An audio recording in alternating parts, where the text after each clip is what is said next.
City as the Twins take on the White Sox for Game 2 of this 3-game set.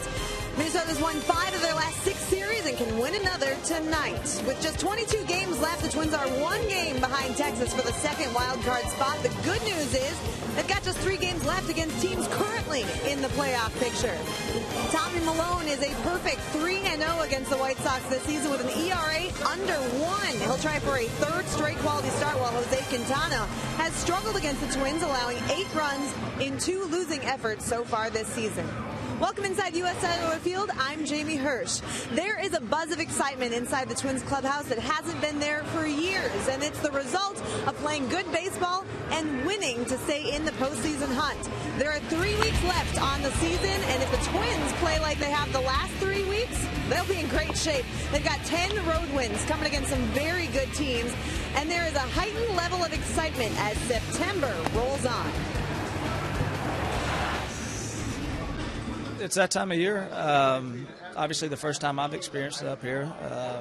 It's pretty cool to kind of see how everybody's taking a little deeper concentration or anything like that. Each at bat, pitch, everything like that. To kind of dig down, I guess, a little bit deeper to get a runner over, get a guy in from third, that kind of thing, and making sure we keep double plays. And I mean, just, I don't know, the concentration level, you can see it in everybody, is went up. The longer we've been in it, I think the more confidence we get. And we understand that we played some really good baseball against some really good teams, and yeah, we've lost some of those games, but we've been really competitive against the best in the league. And we know that we deserve a place at the top, and that we deserve that respect to be in the playoffs and be one of those teams who's considered a contender. The Twins played another good game last night as Trevor Plouffe led the charge on offense. Dick Brickman and Roy Smalley break down his swing up next on Fox Sports North.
Presented by Menards. Save big money at Menards on all your home improvement needs. And by Dodge. Keep summer performing with great deals now during the Dodge Labor Day sales event. Feels a little bit like October, and the Twins are hoping to take a step toward October baseball with a win here tonight in Chicago. Game 2 of 3 between the Twins and the White Sox. Dick Bramer and Roy Smalley with you from U.S. Cellular Field. What makes this potential playoff drive for the Twins so unlikely is their reliance on rookies. On any given day, there might be 3 in the starting lineup, 1 starting the game on the mound. Trevor May still a rookie. Stands to reason that if the Twins are going to get there, the veterans are going to have to lead the way, and last night Trevor Plouffe did that. Trevor Plouffe stepped up in a big way last night. 2 home runs and a single for 3 RBIs. He had a terrific night at the plate, driving in the first run, the go-ahead run, and an insurance run later on in the game. And if the Twins are going to make this a reality down the stretch here, and we assume that Miguel Sano will hold down the 4th spot, the 5th spot in the order is going to be very, very important, hitting behind Sano. And Trevor Plouffe has acquitted himself very well in that 5th spot, as you see here, where he has hit in the lineup and the success he's had in that 5th spot. Miguel Sano will hit a lot of home runs, we hope. He'll drive in a lot of runs, we hope. But we know he'll also walk and he'll strike out a lot. And the guy hitting behind him is going to have plenty of opportunity to pick up runs that Sano either doesn't get or that he adds to by walking there on the bases. Trevor Plouffe in the 5th spot, he's going to have to step it up. And the Twins will send Tommy Malone to the mound for Game 2. The sample size isn't that small. 7 starts against the White Sox, and he has been dominant. The Twins are hoping that will continue here tonight.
Twins with their 2nd straight ultra-long road trip.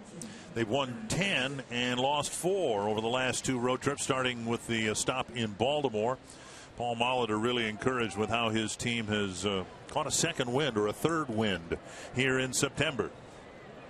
Take a look at the Twins batting order. Aaron Hicks will lead things off. The batting order brought to you by Menards. Brian Dozier, Joe Mauer, Miguel Sano, Trevor Plouffe, Torrey Hunter, Eduardo Escobar, Kurt Suzuki, and Byron Buxton, facing left-hander Jose Quintana for the 3rd time this year. And Hicks takes down and in ball 1. Hicks has improved greatly from the left side of the plate, and he has really improved as well from the right side of the plate. He's got an OPS of just under 1,000, 977 from the right side of the plate. That's on base plus slugging percentage. So we talk so much about how he's improved from the left side, but he's got even better from the right side. And a drive deep down the left field line, but foul. And it's 1-2. Quintana, as we mentioned, faced the Twins twice prior. Twins had one good game against him, but even that was deceivingly good. He went 6+ innings and had 4 1-2-3 innings in the midst of that game. Typically pretty tough. 1-2 to Hicks. Checked his swing. 2-2. Quintana very tough. He's got good stuff. Fastball. He'll throw a little cutter off the fastball. Big curveball that we just saw right there. As you look at Aaron Hicks's numbers that Dick was talking about, right-handed, he's been sensational. He really has. Batting average and damage. A lot of extra base hits. And now 3-2.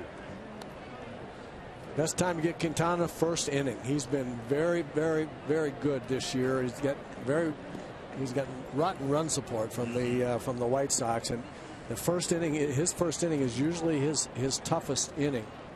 See if the Twins can get something going here right away. And Hicks will take a walk.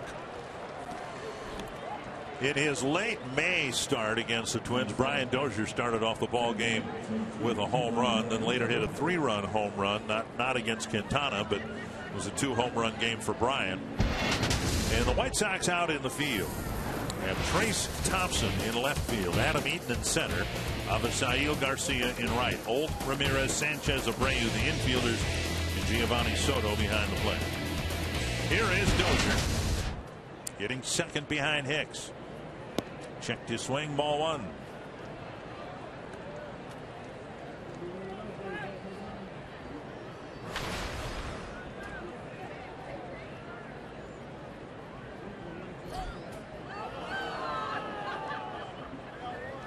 One and 0 to the Twins second baseman. Swing and a miss. Dozier, as we mentioned, hit a home run against Quintana earlier this year, but hitting just 194 against him with a couple of home runs. Quintana's tough. Throwing 93 miles an hour. He's got a couple of breaking balls. Got a changeup. Moves it in and out well. White Sox have a heavily left-handed rotation. Twins will face Chris Sale tomorrow. Carlos Rodon is an emerging complement, a 1A to Chris Sale's 1 in terms of dominant stuff from the left side. And of course, they had Hector Santiago here, Pedro Hernandez, who came to the Twins in the Liriano trade. They've had a lot of left-handers. John Danks still in the rotation here for the White Sox. I think this guy, Quintana, Robin Ventura's got it, and the White Sox players have to feel he gives him a chance. Every time he goes out there, he's very, very solid. Strike called, and it's 1-2. There's that big curveball again. Twins are 12-5 against Chicago this year, losing 2 out of 3 in their first series here back in the season's first week. Down and in, nice block by Soto, and it's 2-2.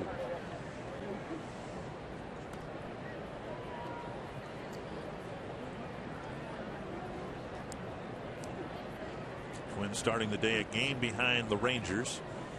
They'll get started in about an hour, hosting Oakland down in Arlington.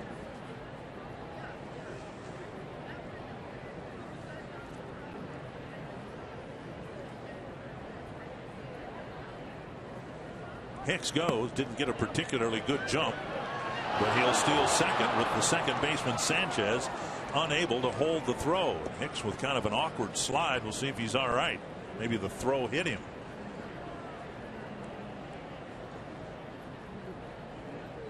Hicks didn't get a particularly good jump, and I think a good throw might have thrown him out, but Sanchez didn't feel the throw, and Hicks is reacting as if the throw may have hit him.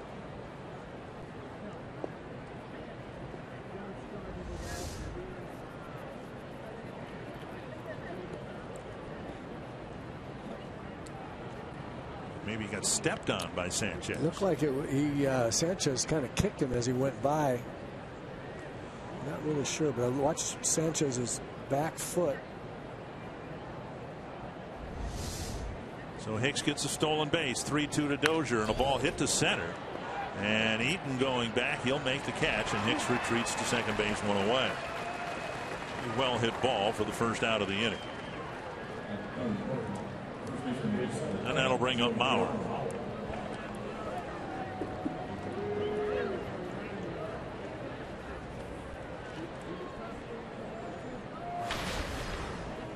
Twins have some hitters who've had some success against Quintana, and Mauer, even though he's left-handed, has had the best success against him. Hitting .346, 9 home runs, and a couple of home runs for Mauer against Quintana. Strike call.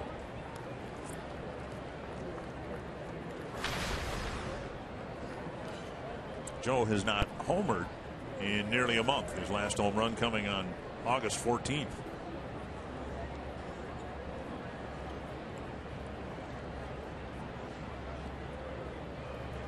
One and one. Twins had a threat last night in the first inning. They filled the bases, but left them full. Like to take advantage of the leadoff walk and the stolen base here by Hicks.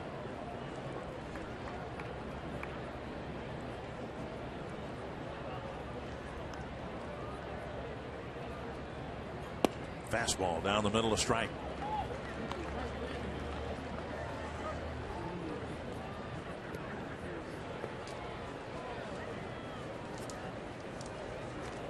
It's been amazing to me over the years how good Joe Mauer has been against left-handed pitching. Not been as proficient this year, but he's always been really, really good against left-handers. Taken low, and it's 2-2. I think the reason is he waits so long. He's willing to, and we all know he's basically a center field to the left field line hitter. He hits the ball the other way, which means he's waiting a long time to watching the ball, watching the speed. Biggest problem with left-handers against left-handed pitching is they're jumping out to pull a fastball, what they think is a fastball, and it's something else. They're way out in front. Joe doesn't do that. Tapper right side. And the ball fumbled by Abreu. And Hicks will reach third. Mauer will reach on an error.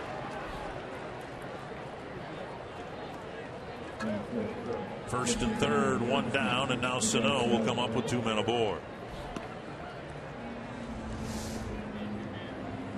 Well, it looked like it was just a case of him looking up just a little quickly and not looking the ball into the glove. See him right here, a little bit of a peek to where the pitcher was going to be and where the runner was.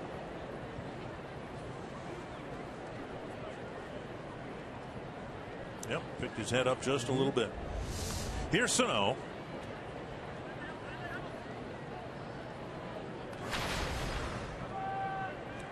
If this isn't at bat, it will be his 200th in the big leagues.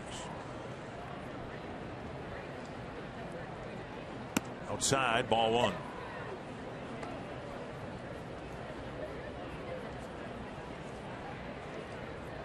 Sano hitting a little bit better against lefties than righties.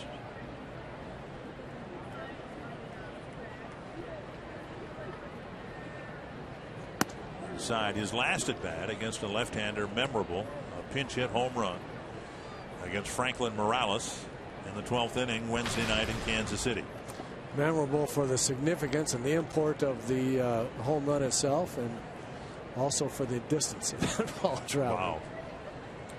2-0 to Miguel Sano.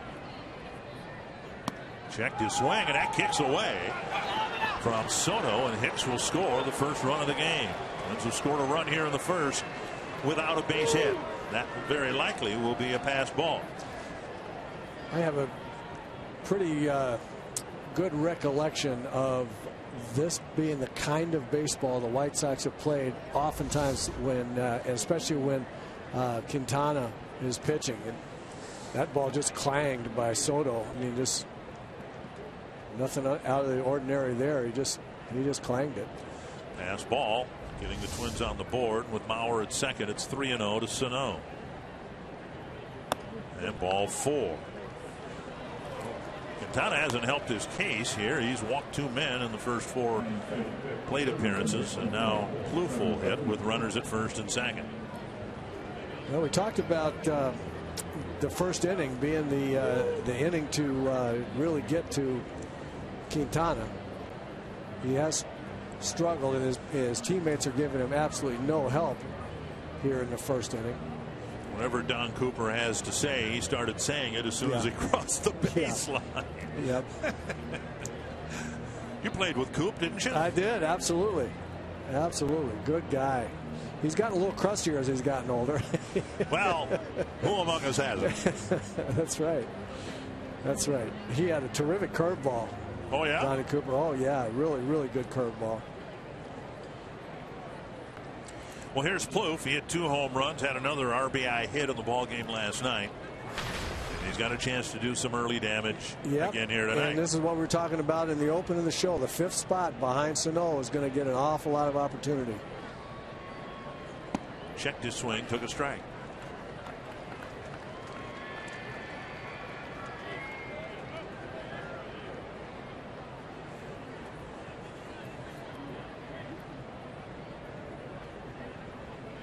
See Bauer at second with Sano at first.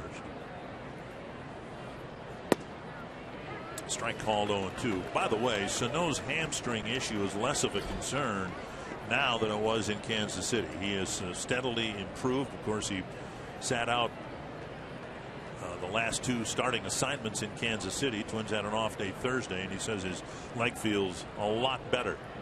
2 strikes to Plouffe. And Soto blocks that one, 1-2. So far, we've seen a clank out there by the second baseman on a throw to second. We've seen a clank at the first base on a ground ball, and the catcher couldn't catch a fastball.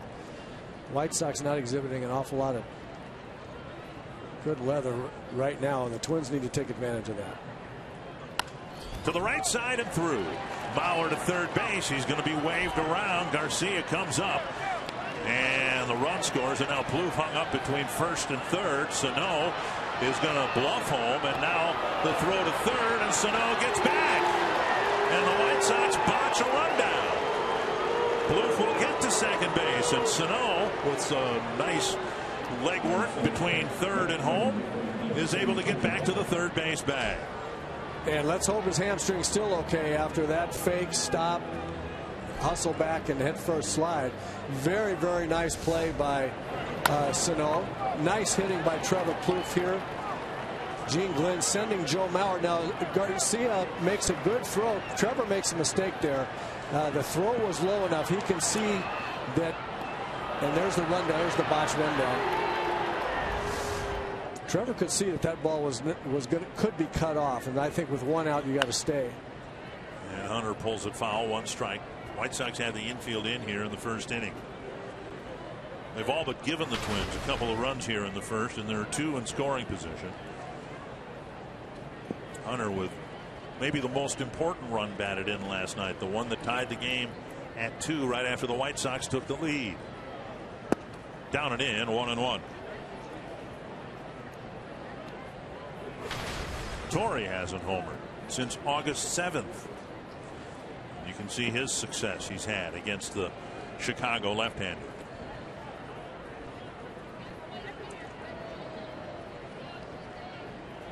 Checked his swing. They'll appeal, and it's 2-1. What a miserable start for Quintana and his teammates. This will be the 29th pitch. The only out on the board, a liner to center off the bat of Dozier. 2 walks, an error, a passed ball, a stolen base, a botched rundown. And now 3-1 to Hunter with Escobar on deck.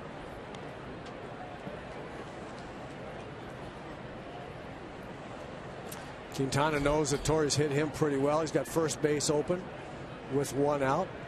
Trying to get Torrey to swing at something off the plate and get himself out. And if he doesn't, I think Quintana's content to walk him and set up a double play situation for Escobar. Way out in front of an off-speed pitch, and it's 3-2. And there's a good example of that 3-1 curveball. Just not giving in to him and throwing a fastball strike just because it's 3-1. First base open. He's going to make Torrey hit something that's Quintana's pitch or a bad pitch.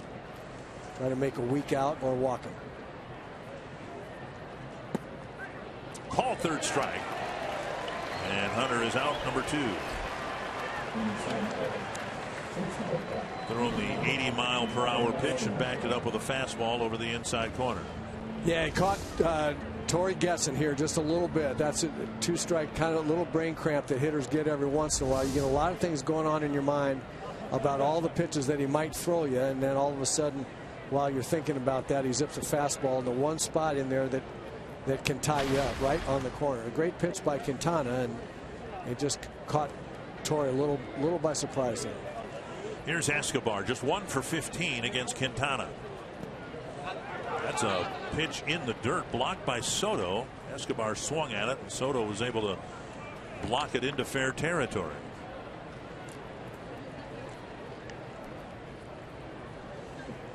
A couple out there for the Twins. They would like to get a 2-out hit here to maybe double the lead. Yeah, the Twins are not going to feel great about only getting 2 runs when they had second and third and 1 out. That's to center. Eaton coming in to make the catch. The Twins get 2 and leave 2 in the first inning against Quintana and the Sox.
Tommy Milone has been really tough against the White Sox.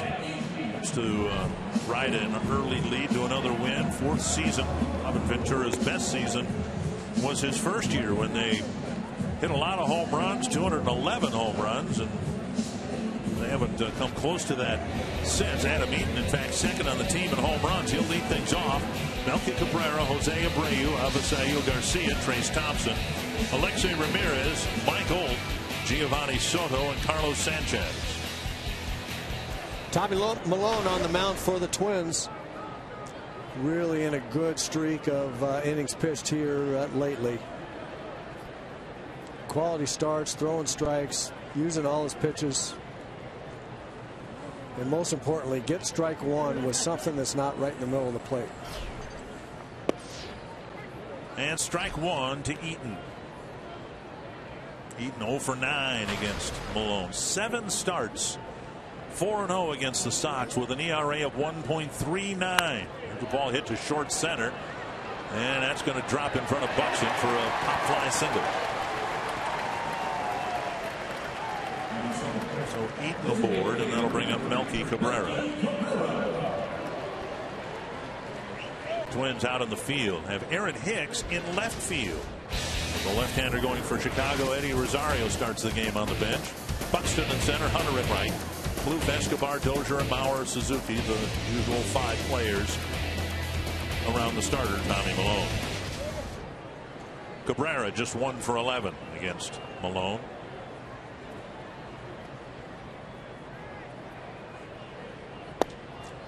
And a strike.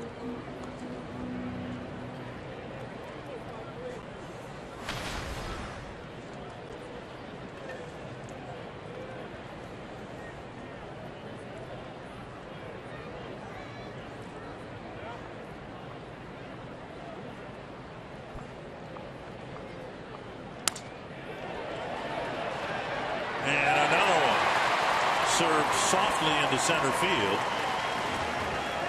And Malone's got a ball off the end of the bat, and then off the trademark. First and second, nobody out. Oh, the trademark would have been great wood compared to that one.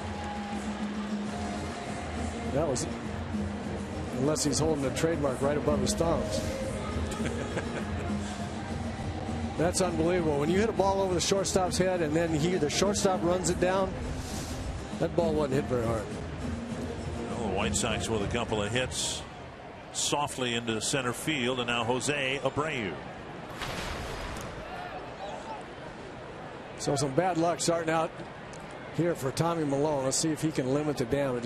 Those two guys, no business being on. And ball one.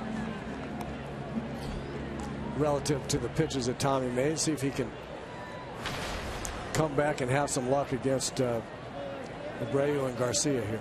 6 ground ball double plays for Milone on the year.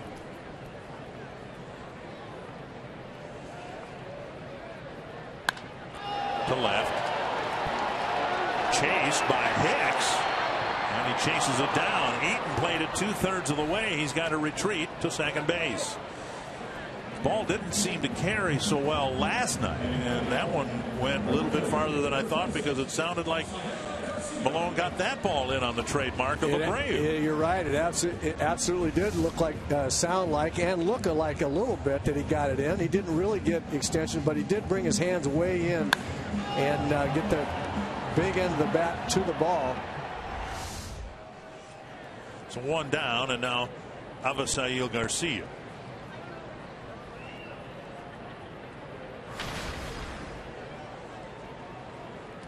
Garcia's had some success against Milone, 5 for 12.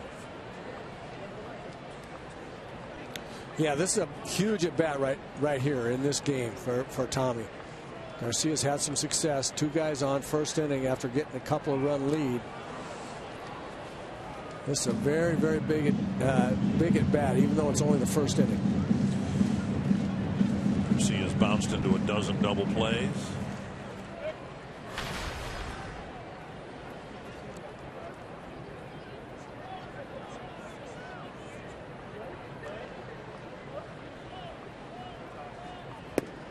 Strike on the outside corner, so Malone's delivered first pitch strikes to 3 of the 4 batters.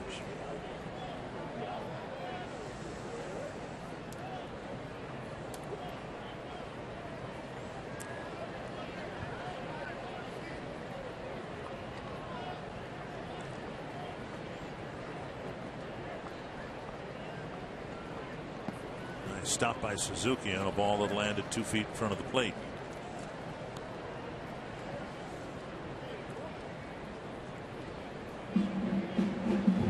Garcia with a dozen home runs. The Sox are counting on him to be a middle of the lineup presence with emerging power. Almost 500 at bats so far, just the 12 home runs. Swing and a miss, and it's 1-2.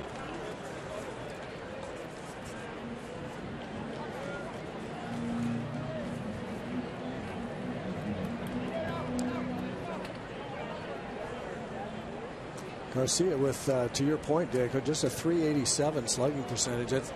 That's at least 100 percentage points lower than what I think they're expecting from this young man. 1-2. Great catch by Dozier, and he throws to second base.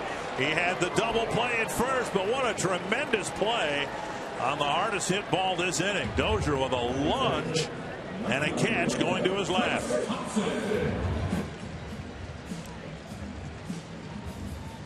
Well, it doesn't get any better than this play or this player right here at second base.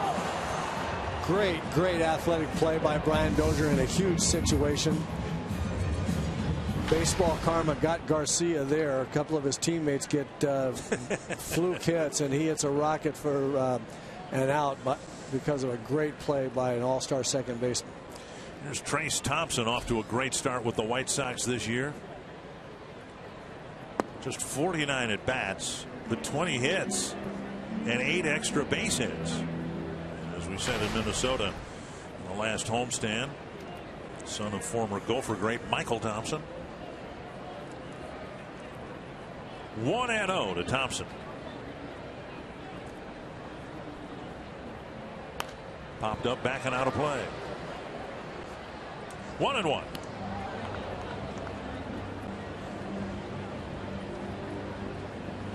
White Sox need players like Thompson to blossom. Not to the degree Miguel Sano has, but they need players. They need a lot of players. 1-1 to Thompson. And over the inside corner, 1-2.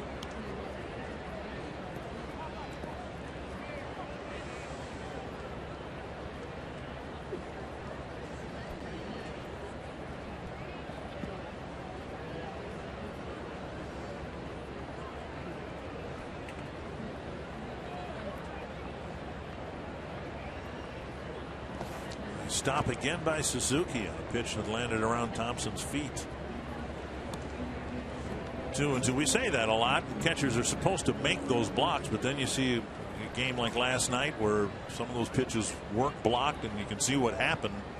Twins were given some extra bases and extra runs because Brantley had a tough time on pitches like that. 2-2 to Thompson. Full count with Alexei Ramirez on deck. Runners will take off here. Eaton's got good speed to start with, and Cabrera runs well at first.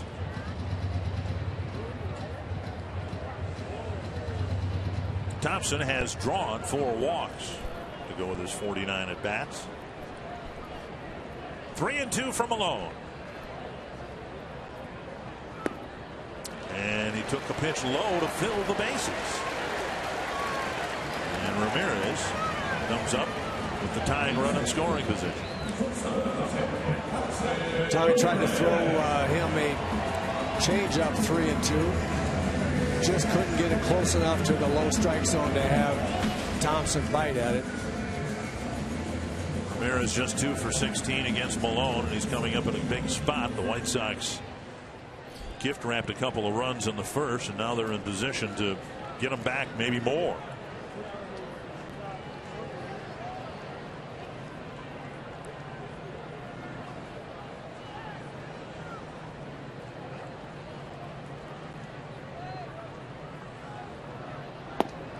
Strike on the outside corner. He's in a jam, but it looks like he's been able to spot that fastball on the corners like he has in his last couple of starts. If he can throw the ball there consistently like he has so far, he's going to have a good game. That's a very important pitch for Tommy Malone. And now missing inside with it. Strike away, and then a ball inside off the plate. And we have talked about how important it is for Tommy Malone to go strike one. Tommy even said it in the interview that we aired before the game. And when you go strike one, then you can throw it inside and give away a pitch, make him think about it inside, and then go back out there. And that's how Tommy Malone has to live on the mound. He's got to be able to get strike one with, as he said, a quality strike, meaning something that's not down the middle, belt high, that hitter can tee off on, but a tough strike for strike one, and then he can go to work. Doesn't have the best command of his changeup yet. He's looking for that. Squibbed, and Dozier will have to hurry, but he does. To Mauer to end the inning. Last night the Twins left the bases full. Tonight the White Sox do, thanks to Brian Dozier's lunging grab of a line drive.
as we head to the second inning. And it's Silver Bullet time. Our cold hard fact brought to you by Clean Crisp Coors Light.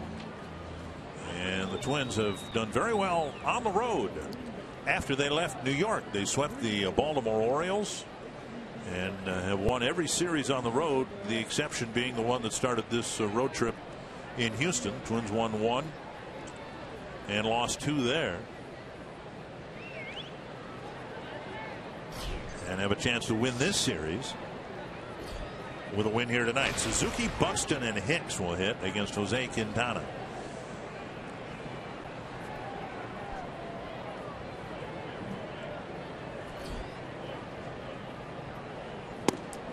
And a first pitch strike.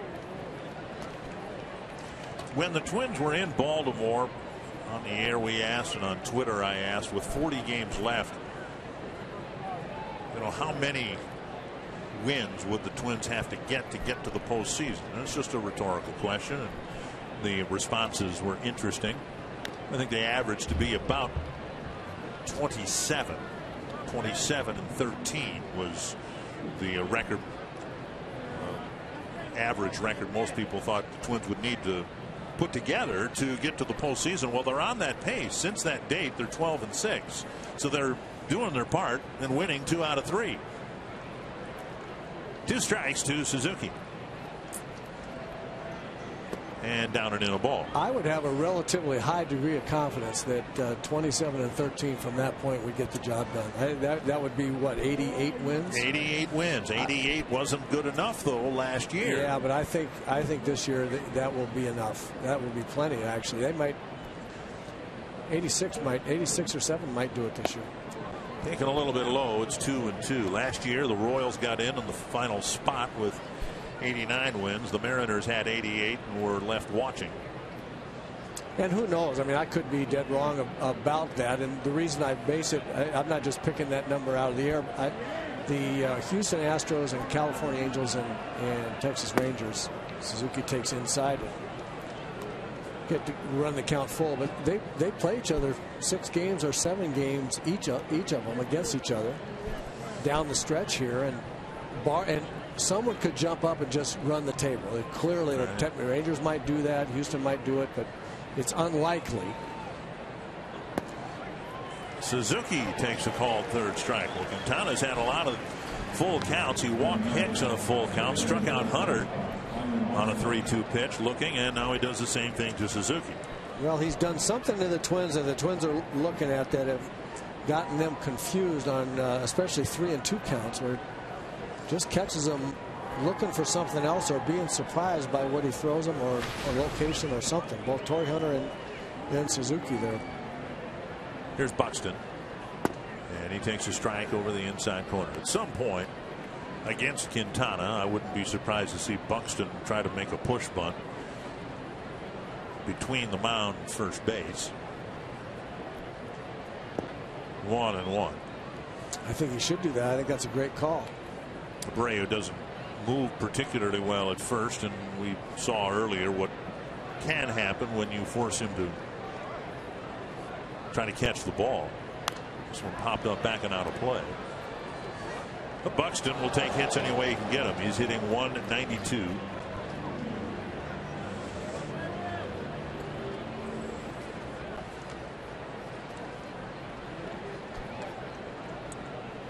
.38 strikeouts and 104 rather at bats.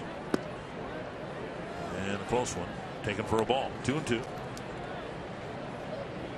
And Buxton really struggling against left-handers. 4 hits and 34 at bats. Popped up, and it'll spin back into the seats. Twins tried to chase and catch the Texas Rangers, but if the Twins win here tonight, it looks like they would be just 3 games behind the Yankees. The Yankees lost the first game to Toronto in the doubleheader in 11 innings, and they're trailing 6-0 in the second game. There's a ball hit to left center field, hanging in the air. Thompson, Eaton, and it's Eaton with the catch. 2 away. You know, I had a fan send me a tweet today that said doesn't believe the Yankees are going to get it done. Texas is slipping. The Twins could overtake both of those clubs, and he's right, and he was absolutely right about that. I'm not sure, and you got to throw Houston in that mix. They haven't played well on the road. They've got a lot of games on the road down the stretch. Texas could catch them. It could be Houston that falters. And the Yankees, with the pitching troubles that they have, and Teixeira not coming back, they could falter. Have no idea what's going to happen down the stretch here, but if the Twins keep playing like they're playing, they've got a great shot at it. One of the teams to watch, the Cleveland Indians. They're just a game below 500. That's outside ball 2, but now they've had a bit of a setback already today. Corey Kluber, who's trying to come back from a hamstring strain, is not ready to go. They are not sure when their ace, their reigning Cy Young Award winner, is going to be able to take the ball again. 2-0 to Hicks. Swing and a miss. Hicks drew a leadoff walk, stole second, scored the first run of the game in the first inning. I would tell you that Cleveland worries me about as much as anybody does, and with Kluber out, that changes the complexion a little bit. But the Twins have 7 games left with Cleveland, and that's, with that pitching staff, that is by no means assured 2 out of 3 the way they've been playing. They're going to have to play the Indians very, very tough, and there's just a lot of fluidity right now in the whole chase. 3-1 to Hicks. Called strike 3-2. A whopping 50 pitches already for Quintana. He settled in pretty well after the defensive problems that his team had behind him in the first inning. He's throwing the ball where he wants to right now, it seems like. Popped up near the Twins dugout. And Abreu has room to end the inning. 5 in a row set down by Quintana. The Twins with a 2-0 lead.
Lead here in Chicago against the White Sox, and Torrey Hunter is back in right field after a great all-around performance last night.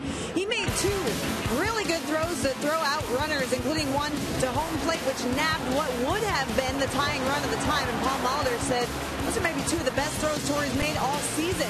After the game, Torrey was pretty pumped. He said, "It's been a while since somebody tried to run on me, so it was fun to show him I still got something.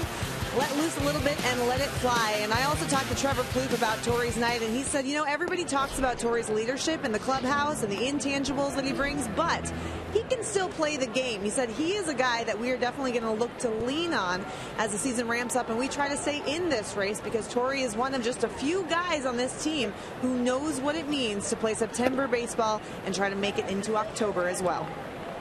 Thank you, Jamie. You know, the definition of a winner in its simplest form is someone who's won. And in Torrey's case, everywhere he's gone, he's won. He hasn't won a World Series yet. Got to the playoffs with the Twins, got to the playoffs with the Angels, and again with the Tigers. And a big night tonight for one of his former teammates. He hit 48 home runs as a Twin, but tonight David Ortiz hit home runs number 499 and 500. Oh, good for him. Congratulations to, well, when he was in Minnesota, he was known as the Big O. But now he's Big Poppy in Boston. 1-2 to Holt, and he takes up high. 2 home runs for David, and he's the 27th player to hit 500 home runs. And he's won 3 World Series. He joins Ruth, Mantle, and Jackson. And now Malone, who struggled with his control toward the end of his first inning, runs the count full to Holt to start the second inning. Soto and Sanchez will follow.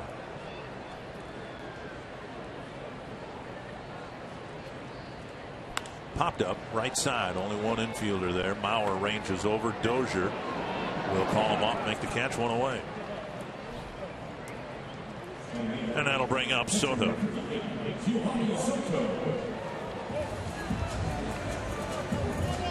It feels to me, Dick, like what we saw in the first inning between the White Sox defense and the Twins defense is kind of a microcosm of the Twins' dominance, the White Sox, not only this year but in recent years when the Twins have beaten the White Sox. Those are the kinds of things that we've seen. The White Sox a little bit sloppy, the Twins making all the plays. Another first pitch strike. And time called. Soto goes for a stroll. Sure, he looked like he got something in his eye. No, we've in the season series we've seen terrible misplays by Eaton out in center field. Abreu at first, catching issues, and struggling to find a third baseman that can field that position. They've been swinging a miss. 0-2. Been a lot of examples of that.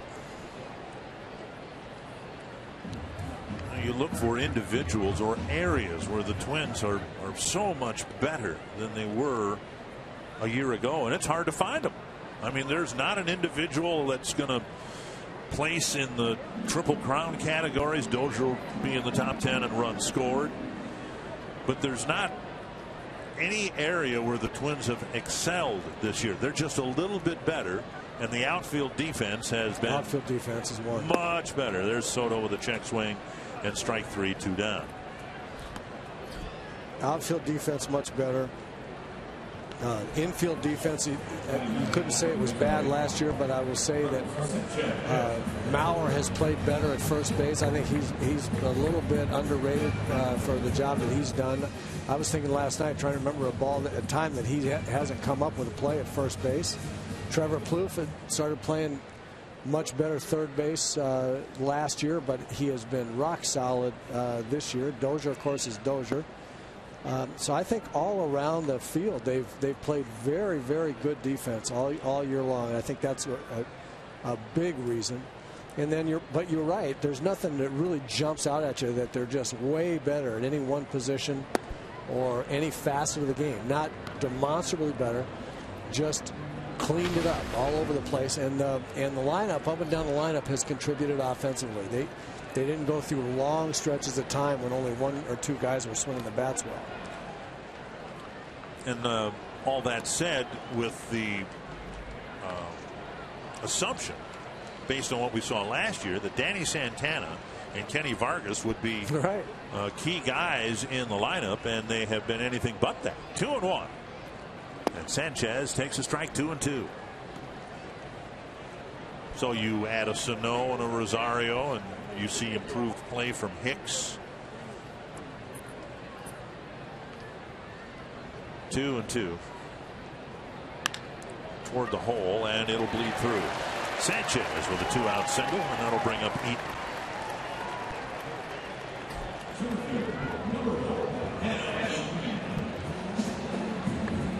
Malone has given up 3 hits and a walk, first time through the Chicago batting order.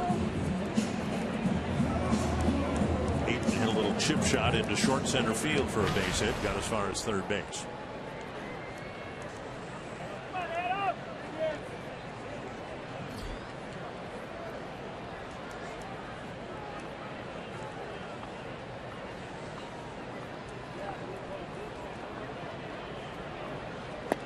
Outside ball one. A lot of disappointing players in this Chicago lineup, but you really can't fault Eaton for what he's done. He's offensively gotten on base and delivered a little more power than he did last year. 1-0. Check swing. 2-0.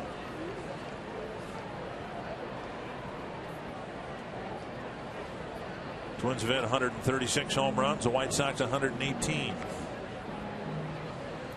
Well, you make a good point about Adam Eaton. He's on base percentage of .346. I think for a leadoff hitter, they wouldn't mind seeing a little bit higher than .346, but that's respectable. But a slugging percentage of .421. That feels like kind of out of nowhere for him. 13 home runs, 24 doubles, 8 triples. He's really had a very, very nice year offensively. 3-0 with 2 gone in the inning. And a strike, 3-1. Abreu's done pretty much what he did last year. Cabrera has been a disappointment. Flowers has been a disappointment. The jury's still out on Garcia.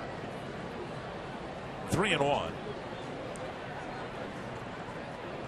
Tapper to second.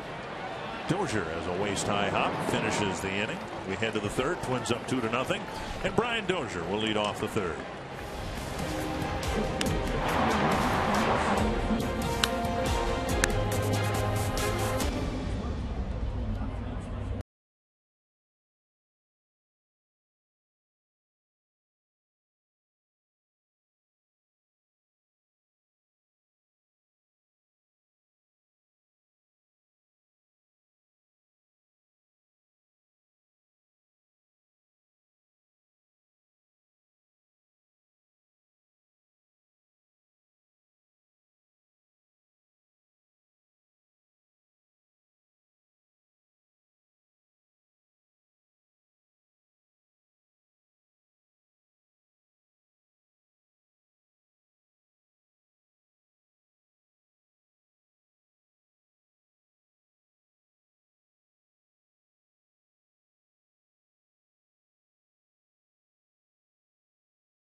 Zuba's Palooza.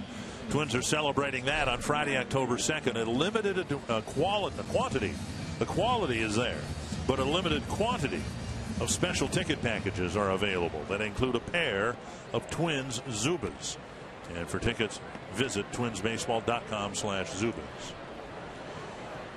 Avisail Garcia left the game because of back spasms. J.B. Shuck is in left field now. Trace Thompson's moved over to right. And Brian Dozier will lead off the third inning against Jose Quintana. Up around the hands, ball one.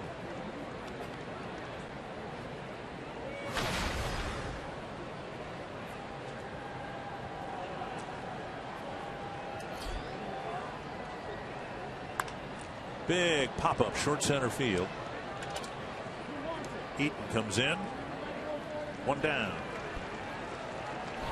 And that'll bring up Mauer.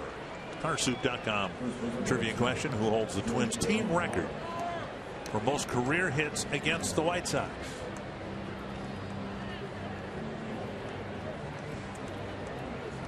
They show the question when Mauer comes to the box, suggesting that they would like us to name Joe Mauer as our guest, but that's not my guess.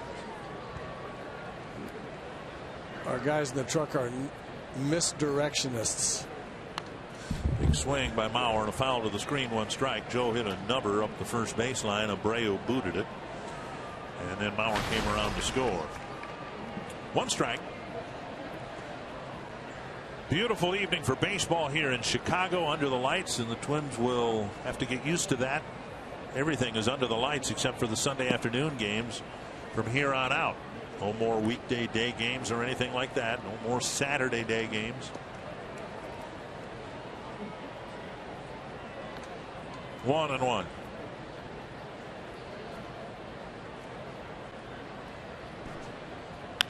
Tap to the right side. Easy play for Sanchez. And now you look up, and as erratic as he was with his control, Quintana, as he typically does, has settled down. He's retired 7 men in a row. Yeah, that first inning, we talked about that. The first inning is the inning to get him, and Twins had a chance to really bust it open. And that's why I kind of speculated that the Twins will be happy with 2, but a little bit frustrated they didn't get more than 2 runs against Quintana for that first inning when they had a chance to do a lot more damage. Here's Sano, walked in the first inning, and there's strike 1.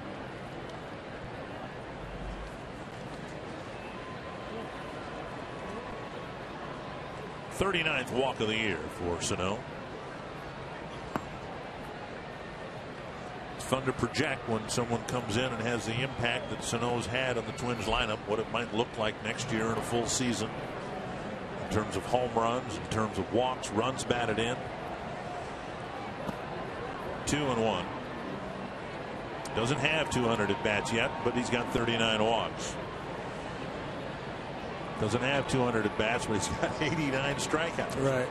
Well, that's going to be his game for a while, for the foreseeable future. When he struggles, it's going to be strikeout slumps. A deep drive to left center field. Heading back is Eaton, short of the track to make the catch. And it's a 1-2-3 third for Quintana. 2-0 Twins lead.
And the Minnesota Wild for the breakaway 10K, 5K, and 1 mile run.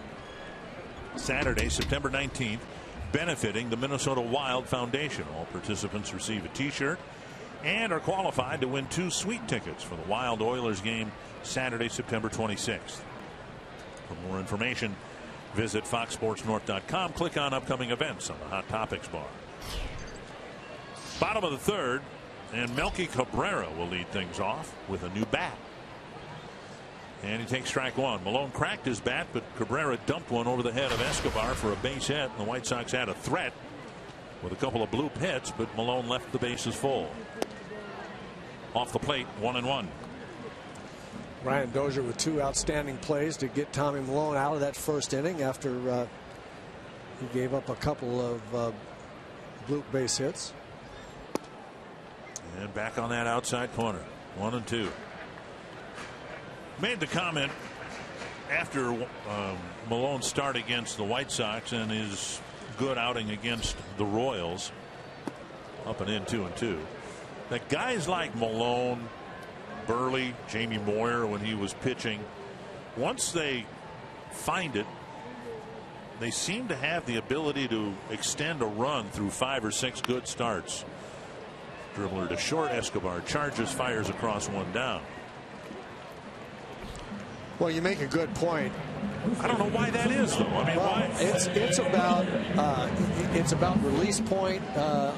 You know, on the fastball to the outside corner for a lot of them. It's about tempo and the way they are up over their back foot and getting themselves gathered. All that kind of stuff. It's about rhythm in their delivery.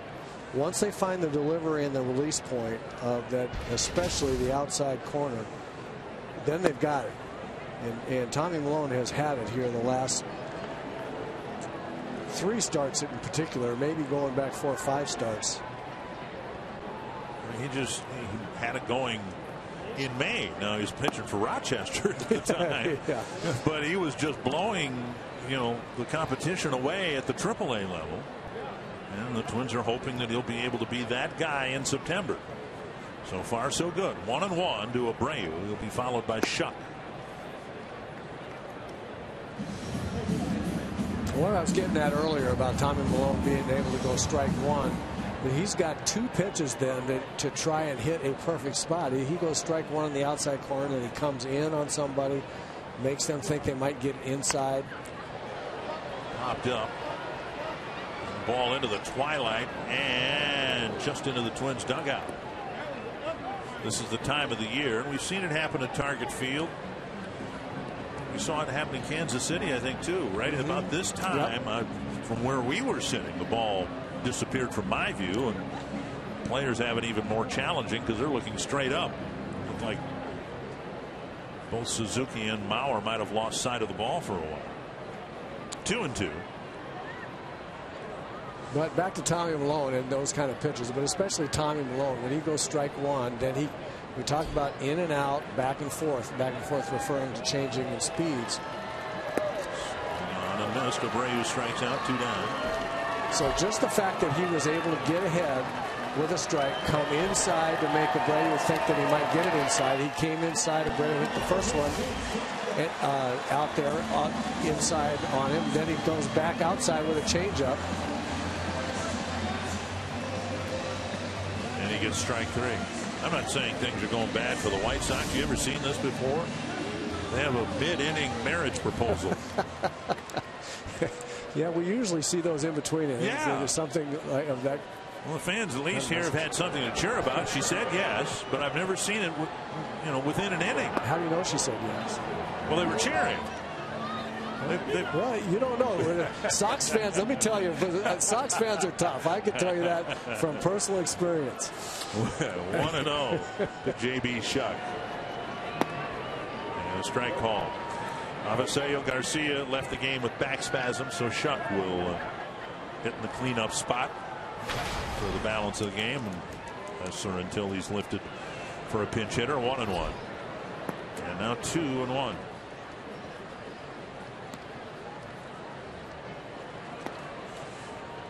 Well, yeah, in between innings we see it on a regular basis, just not after the second out of an inning.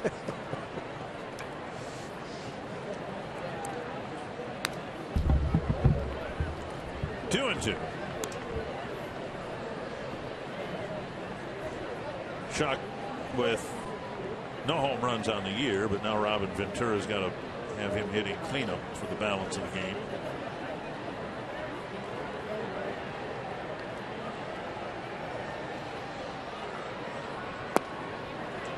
And another good inning for Tommy Milone as he sets the White Sox down in order in the third.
Must have been the giveaway tonight. A lot of the White Sox fans wearing those olive green caps.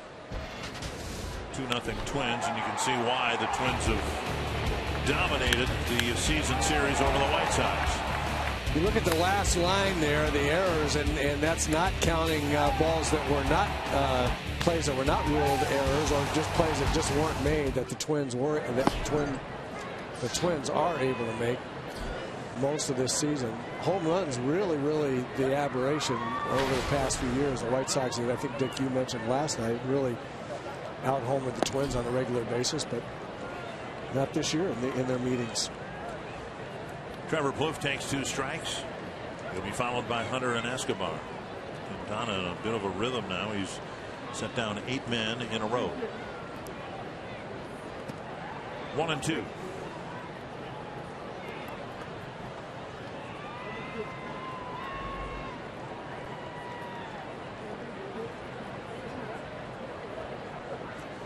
Quintana contributed to the awful first inning with a couple of walks, including a leadoff walk to Hicks.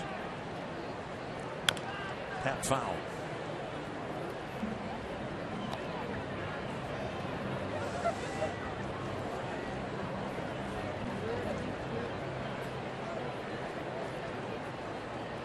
Plouffe with the only hit for the Twins, a first inning single that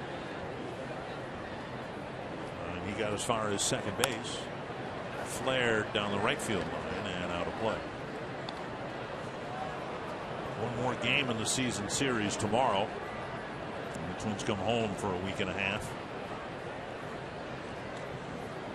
And basically after tomorrow, there's 3 weeks left in the season, and the Twins will spend 2 of those weeks at home. It's been a long grind, and when we first, about a year ago, got a look at this year's schedule, you couldn't help but look at this road trip and the one preceding it and not wince just a little bit, because to have 3 city road trips back to back is tough. And then when you think of where they are, New York, Houston turns out was a first place ball club when the Twins went there. Kansas City too. Chop foul. And yet the Twins had a winning road trip in the last road trip, and they've got a winning record so far here on this road trip. You look at the last road trip, and figured that last year when you looked at this, the Yankees, Baltimore, and Tampa Bay might be contending for at least a wild card spot, and then certainly they were when the Twins started that road trip. That looked like a really nasty trip. Just off the outside corner. That's a close pitch, and it's ball 3. Yeah, when the Twins, you tend to forget about this. When the Twins were in Baltimore, they were poised to make a move like they did last year and play well in the final month and a half of the season, but the Twins swept them in 4 games. And swept them right out of the deal. They haven't been the same since. Mike Moustakas drove in 9 runs tonight in a Royals romp over the Orioles. Yankees trying to come back on the Blue Jays. It's 6-3. Mike Moustakas drove in how many runs? 9. Yikes.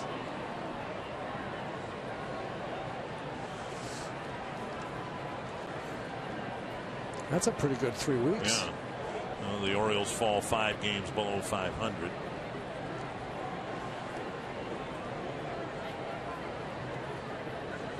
Fox Tracks brought to you by Carrier. And a great at bat for Trevor Plouffe. And he has his second hit, a leadoff single here in the 4th.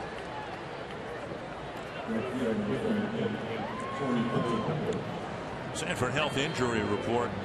And in the first game between the Blue Jays and the Yankees, a seemingly harmless play, a little bit of a collision in center field. Tulowitzki was involved, but he had to leave the game. Kevin Pillar was in center field coming in, and they made what you would think would be incidental contact. But Tulowitzki had to leave the game. X-rays taken, and of course unable to play, I presume, in the second game tonight. And anybody knows, or it's anybody's guess as to when he's going to be able to come back in the lineup. Ball 1 to Hunter. Took a called third strike his first time up. That was the beginning of a string of 8 straight batters retired by Quintana.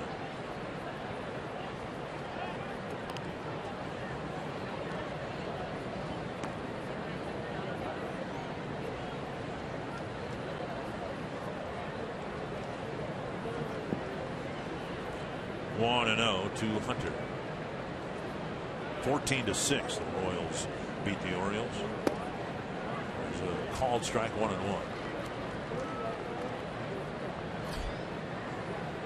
Twins in position not to put any pressure on the Rangers, but Twins game started an hour before the Rangers game, so the Twins can post a win for the Rangers to look at while they're playing the Oakland A's tonight.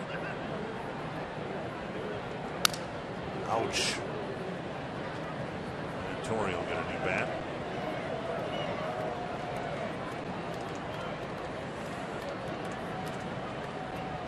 One and 2. Some of the takes and some of the weaker swings like that one that we're seeing Twins hitters have against Quintana is the same kind of testament to Quintana stuff as Tommy Malone has been doing. He's real good in and out and back and forth here with a little more velocity than Tommy Malone has. He's throwing 92, 93, both on the outside and inside corners. He got a big slow curveball.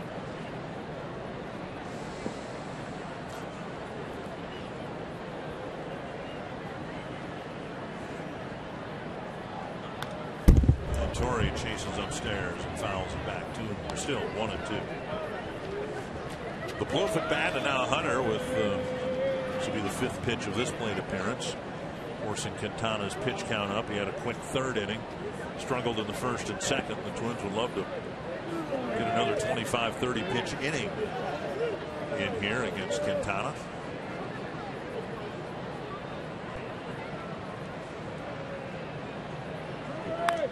High pop-up near the tarp and out of play.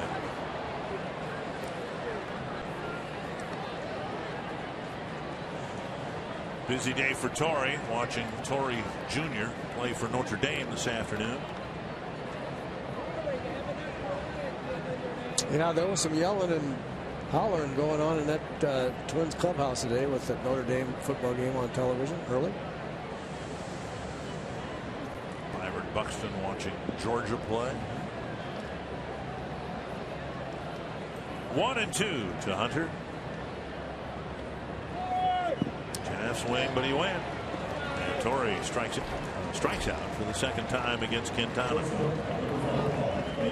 Twins taking on the Tigers to open up that week-and-a-half long homestand. And Tuesday, it's a U.S. Bank value pack. You can purchase a U.S. Bank home run porch view ticket, receive a free Schweigert hot dog and Pepsi. Wednesday, it's Student Day, presented by Rasmussen College. Standing room tickets just $5 for students. That includes a free ride on Metro Transit. Call 800-33-TWINS. Visit twinsbaseball.com to get your tickets today.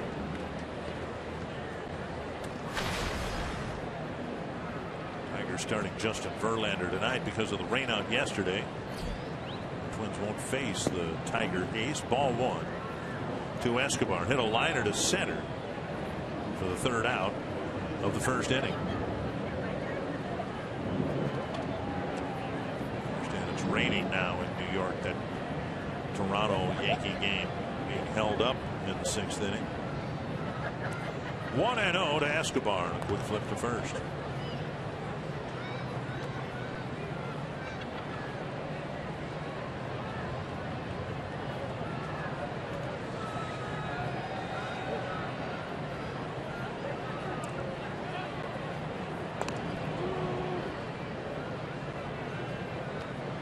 Very concerned about Plouffe. Surprised by that. Don't think Trevor's going anywhere. 2 steals and 3 tries. Blocked by Soto. And it's 2-0.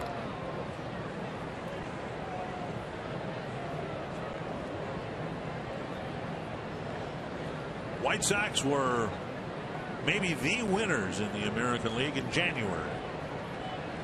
Maybe the Padres were in the National League in January. A reminder for all of us that they don't play games in January. Or on paper. There's a strike taken, 2-1. Padres fired their manager. And the Rockies are the only thing keeping the Padres from last place in the National League West. And the White Sox have struggled. And only the Tigers' woes have kept Chicago out of the basement in the Central in the American League.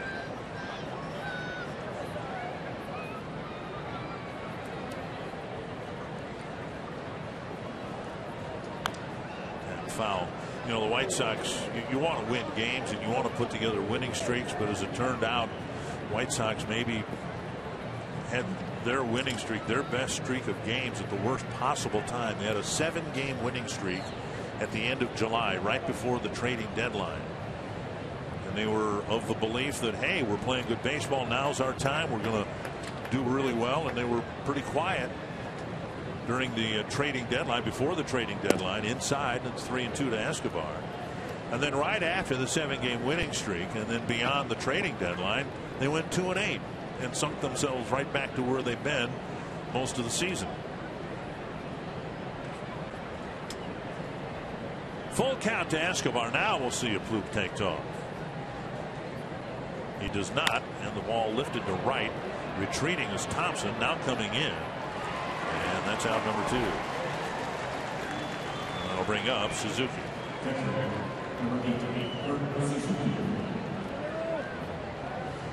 Suzuki had a long battle with Quintana, ended up taking a called third strike.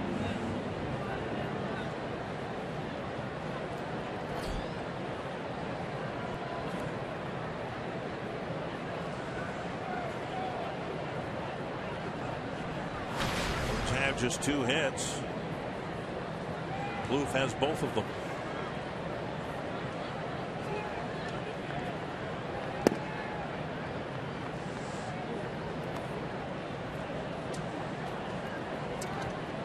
Another ball down and in from Quintana to a Twins right-hand hitter. He just keeps barreling the ball inside early in the count to right-handers, and then has gotten a lot of outs on the slow breaking ball. Bluff to first, Plouffe back, and it's 2-0 to Suzuki. And then he'll throw the slow breaking ball, make the right-hand hitter get out in front, make him say, I've got to wait on that a little bit longer, and then zip a fastball on the inside corner. We saw Torrey take one in there. We saw Torres last time up get conscious of the fastball in and then get out in front of a 2-strike break, slow breaking ball and swing and miss it. See, that's just back and forth, hard in, slow curveball, zip for the outside corner, hard in again.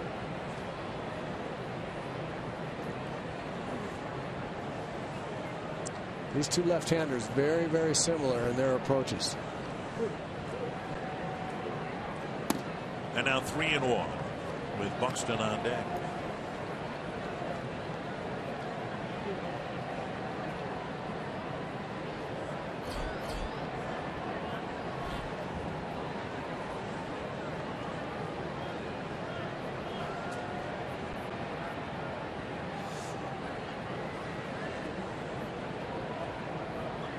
Popped up.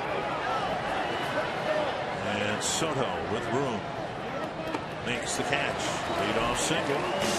Blue left at first. It's still 2-0 Twins.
Is presented by CenturyLink, your link to what's next.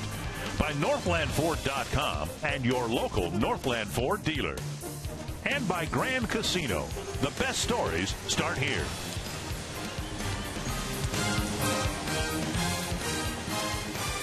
Two to nothing Twins. Couple of runs in the first inning. That's been it. Trace Thompson, Alexei Ramirez, Mike Olt will face Tommy Milone. Malone gave up a couple of scratch hits in the first, had a bases loaded jam, pitched out of that. White Sox haven't threatened since. And Thompson takes outside, ball one. Thompson drew a walk to fill the bases in the first.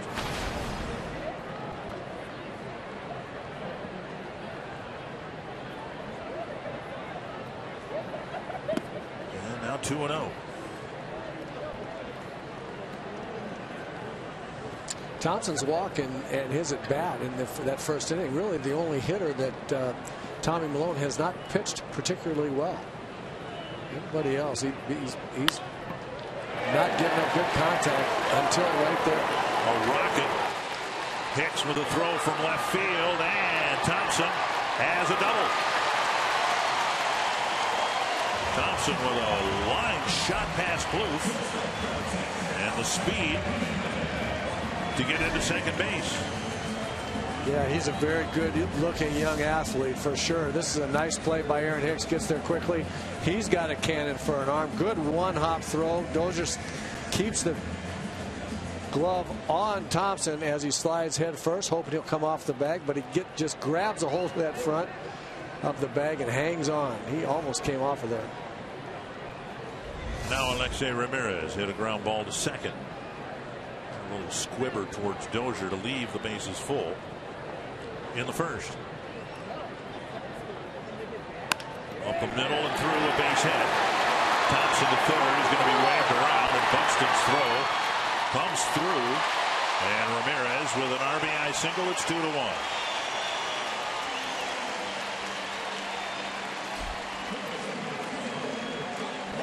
Five hits now for the White Sox. And it's 2-1.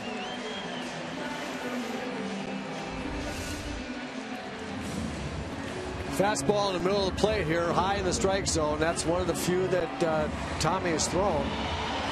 You know, you say with a guy that doesn't have overpowering stuff, you say, well, you got to get ahead, but then, yeah, but don't throw it in the middle. it's tough duty. You can't throw it where you want to all the time. Here's Mike Old, hit a pop up to Dozier his first time up. We mentioned last night, Old getting a look now by the White Sox. Chris Bryant emerged as the star of the future at third base. Cubs tried to send him through waivers. White Sox picked him up. First with Texas, then the Cubs. Part of the Matt Garza trade. Swing and a miss. And you wonder how many more chances Old has. He's 27 years old and it hasn't clicked for him yet.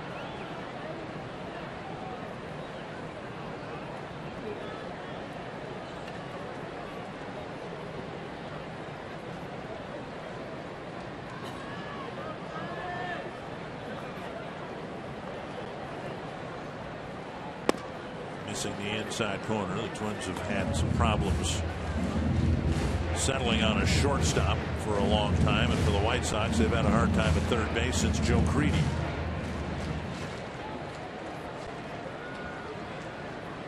And before that, Robert Ventura. Really had a hard time finding a second baseman too. Second base and third base for the White Sox have been problem areas. 1-1. On the outside corner, Gordon Beckham handled second base pretty well for the White Sox for a few years, but now he's a utility player. 1-2. Nobody out here in the fourth inning. The White Sox have gotten one run here. Malone pitching to the bottom third of the White Sox batting order.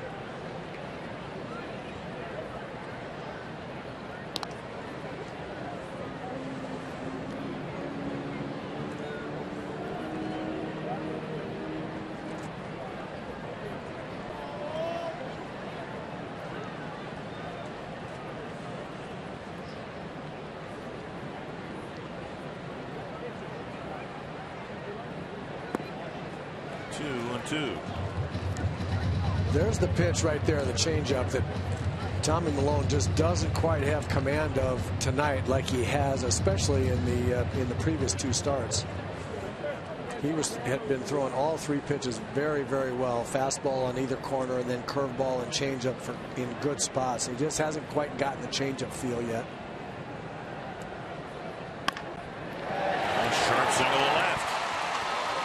And the fourth inning starts with 3 hits against Malone. Tying run at second, still nobody out.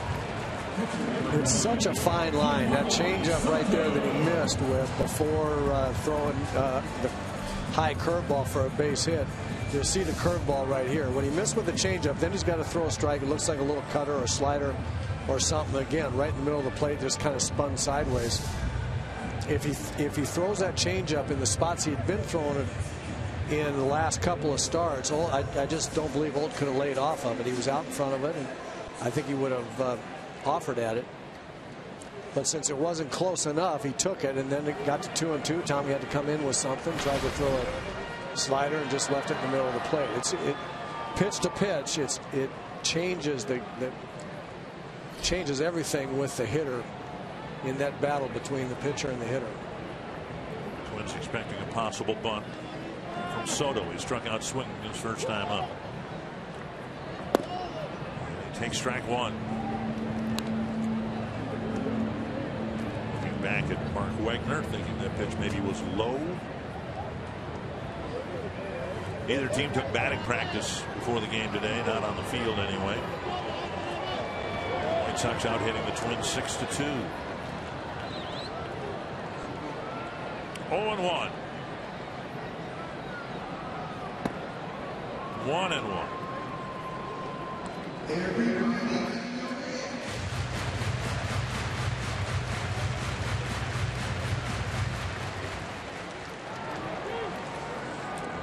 pitch count climbing.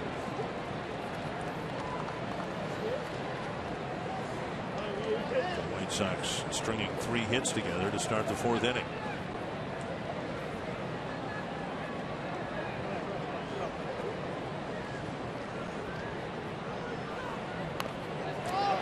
That's a good bunt. And Plouffe barehands it. And the throw hit the runner. And they're loaded up. That ball hit the edge of the grass and was angling toward the baseline, but Trevor picked it up. And they're loaded up now with nobody out. Tough decision right there. That was a very, very good bunt by Soto. You see him bunt it right up the third base line. Looks like it's going to go foul, but Trevor not thinking he can gamble and just let it go. Thought he had a chance to get Soto. Soto doesn't run real well. Right here you see the ball start angling. Just don't know. Trevor, any manager will say, will tell a third baseman, I'll live with whatever decision you make there. We got to get an out. They didn't get that out, and it was just a really, really tough decision there on Trevor's part. Give Plouffe an error on the play. The bases loaded, nobody out. And now ball 1 to Carlos Sanchez. Tying run at third. Starting to stretch down in the Twins bullpen.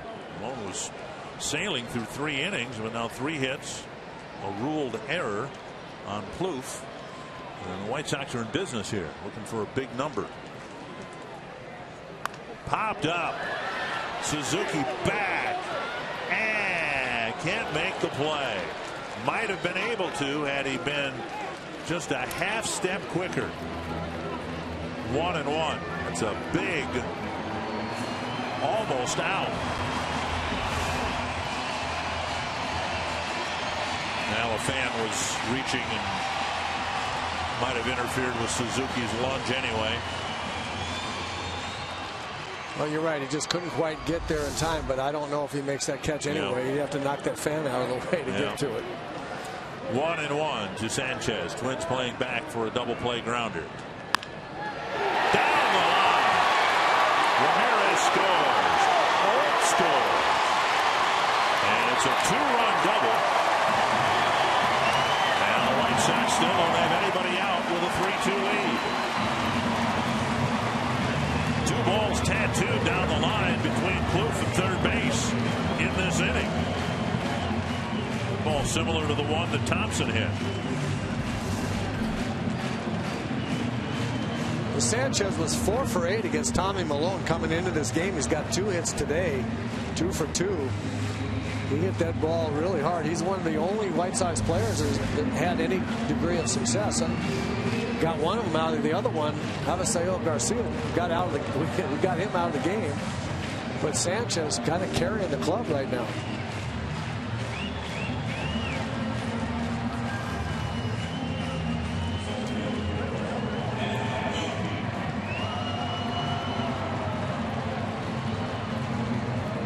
Malone looked like he was locked in. Had a very quick 1, 2, 3 third inning with a couple of strikeouts. And now 4th inning bullpen activity, and it's Brian Dunsing. Infield in with the Twins down a run. Adam Eaton the batter. Single and a ground ball to second. Base hit to left. Soto scoring. Sanchez will be held, and a terrible throw by Hicks. He overshot Plouffe, and that allowed Eaton to scamper to second.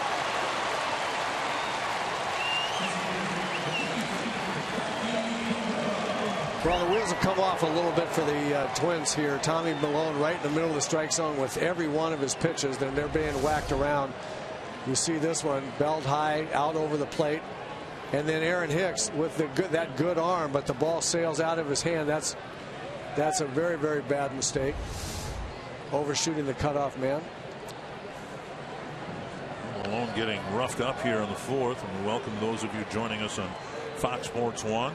Jamie Hirsch, Roy Smalley, and Dick Bramer. The Twins had a 2-0 lead entering the inning. There's still nobody out, and the White Sox have scored 4 times. Now a fly to right. Sanchez setting up for a tag. Hunter got 2 assists last night. Here's his throw home, and Bauer will cut it off. Throw to third. Safe. Eaton Eaton advanced on a fly ball to right, and the White Sox have a 5-run fourth. Mauer cutting the ball off, throwing to third, but Eaton just barely beat the relay throw.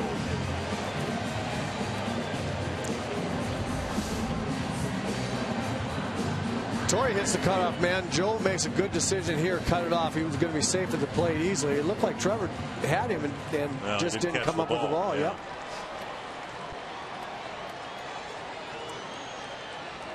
But of course, Eaton wouldn't have been at third base without the overthrow of the cutoff man when he went to second base, infield in. The White Sox very aggressive against Malone throughout this inning. A lot of first pitch hitting. It's 5-2, 1-0 now to Abreu. He's hit a fly ball to left, and he went down swinging.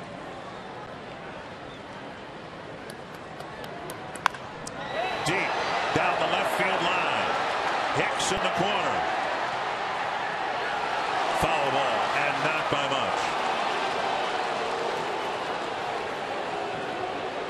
much. Just missed the fair pole down the left field line.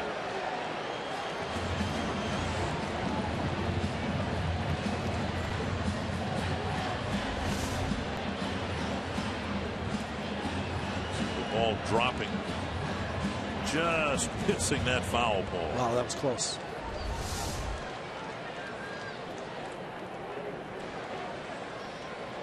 And Abreu still not going to the batter's box, as if the White Sox are contemplating a review.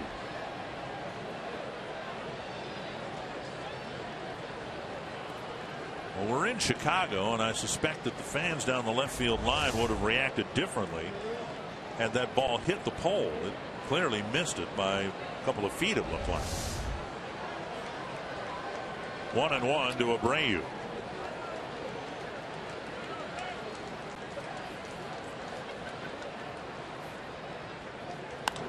Popped up behind second. Infield was in. This is a tough play, but Buxton from short center field will make the catch. Abreu can't get that runner in from third with less than 2 out. Now there are 2 out. And the 9th man to bat this inning, J.B. Shuck.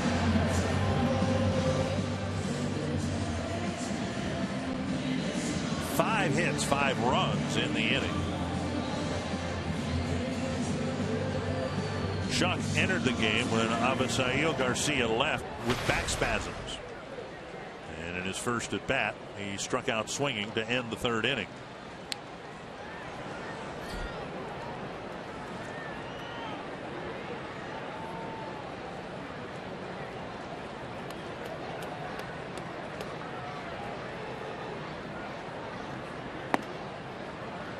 Ball 1.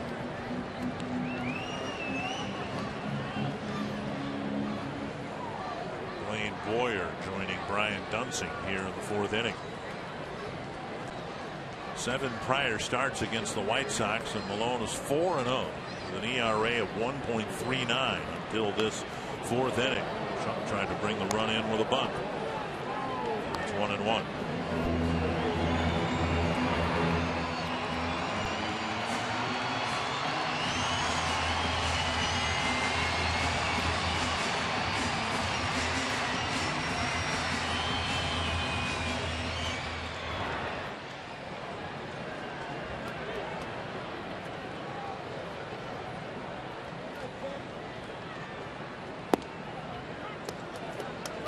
Strike that covers the inside corner, 1 and 2.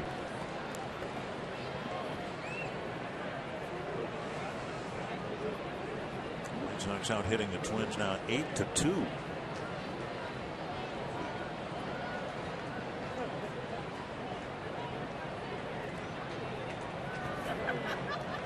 It's blocked by Suzuki on a pitch that landed in front of the right-handed batter's box. Eaton, a speedy runner at third base. It wouldn't have taken much for him to be able to come in and score.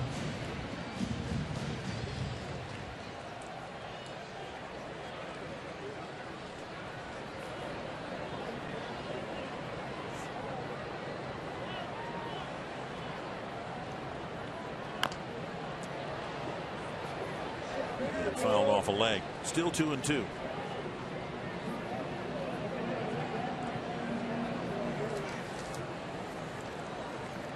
Malone beat the White Sox here first week of the season, giving up just 2 hits over 7 2/3 innings.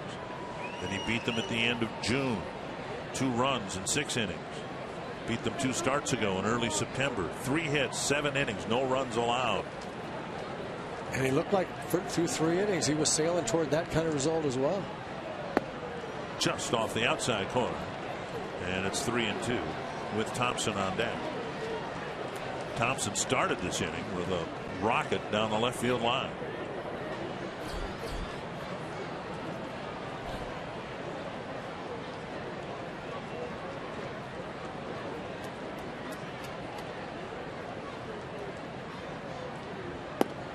And a walk sends Shuck to first base, and we'll see if it makes a move for Paul Molitor. It does. He's going to come out and get Malone, who had everything fall apart in the 4th inning. The White Sox swinging aggressively, and they've already put 5 up in the inning. And Thompson, who started the inning with a double, will hit next against a new Twins pitcher, Blaine Boyer.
Up 5 runs, 4 of them earned.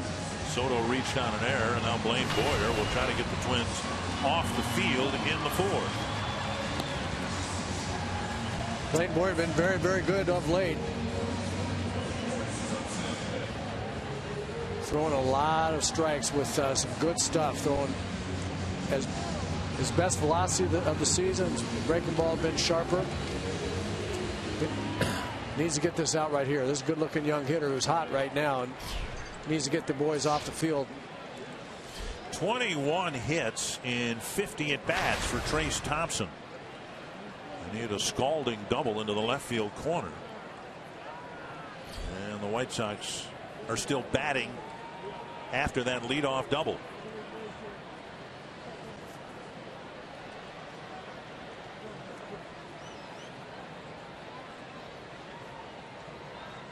Outside, ball 1.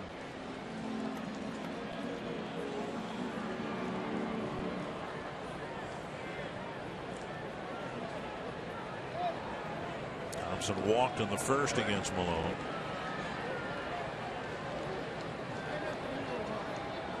Eaton at third. And Shuck at first. A lot of speed on the bases for the White Sox with 2 away. There goes Shuck. There'll be no throw, and he advances to second on a stolen base.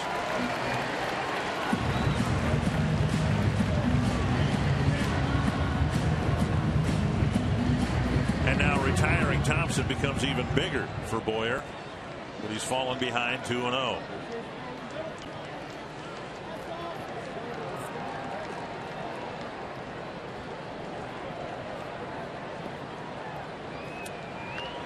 Myers pitched particularly well since spending some time on the disabled list with a small shoulder issue.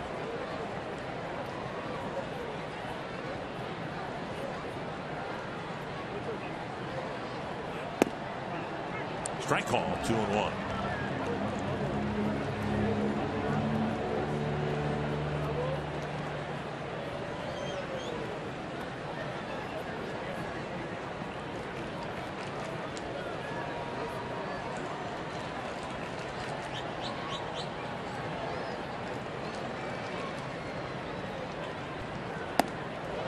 And now 2-2.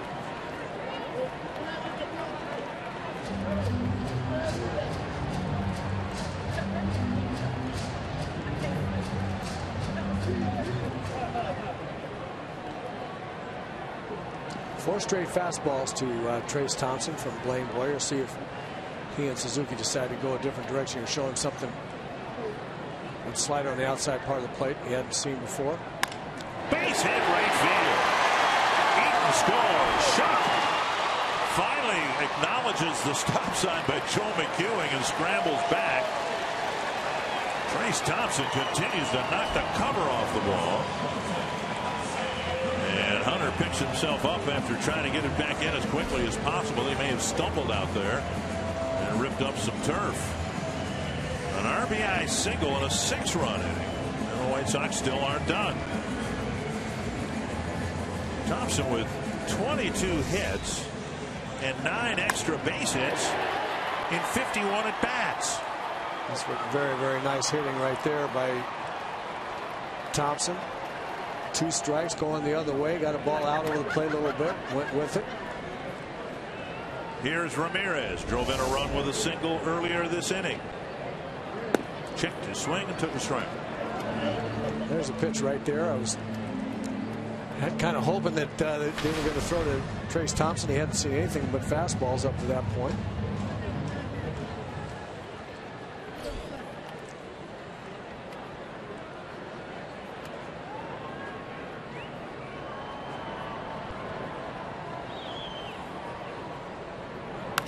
Popped up, back into the seats. 2 strikes.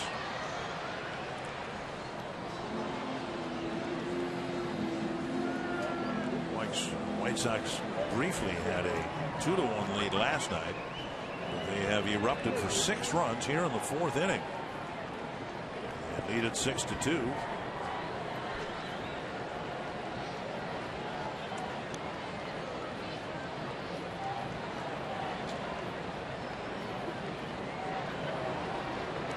Oh, 2 to Ramirez.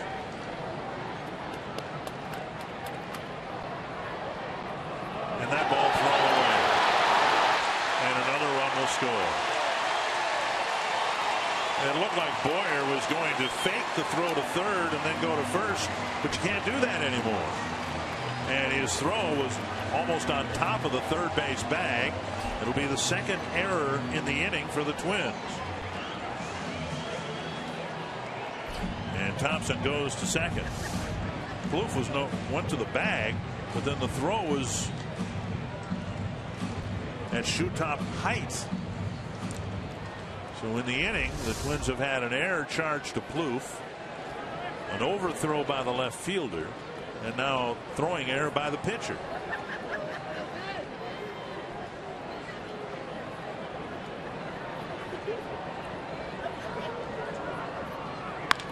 On the ground, Escobar gathers it in.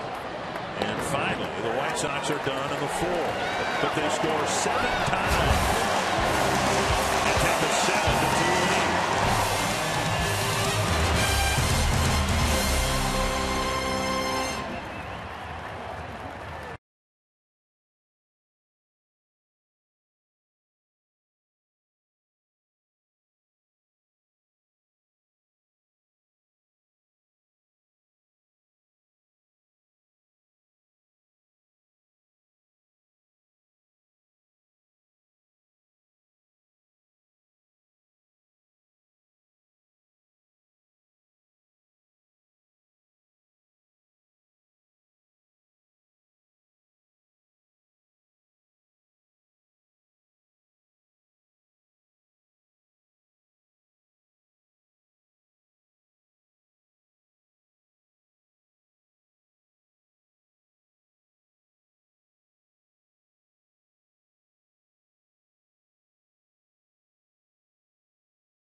Has a big lead as he gets ready to pitch to the Twins in the 5th. Time now for you to tweet your strongest fan photo. Use North Data Strong Fan and you might see yourself in an upcoming broadcast brought to you by T-Mobile.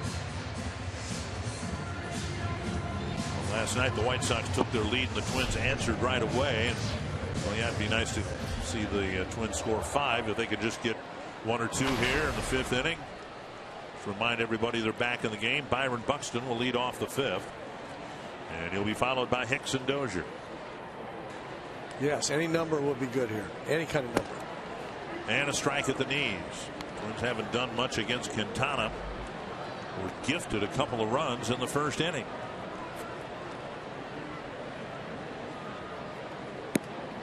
Outside, 1-1. They resume play at Yankee Stadium with the Blue Jays leading 6-3.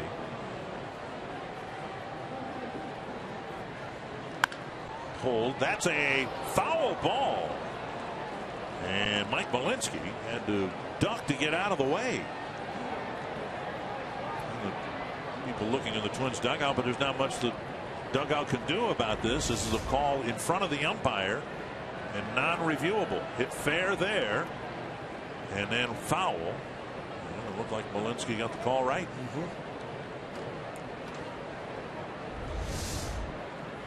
1-2 to Buxton. Hit a fly ball to center his first time up.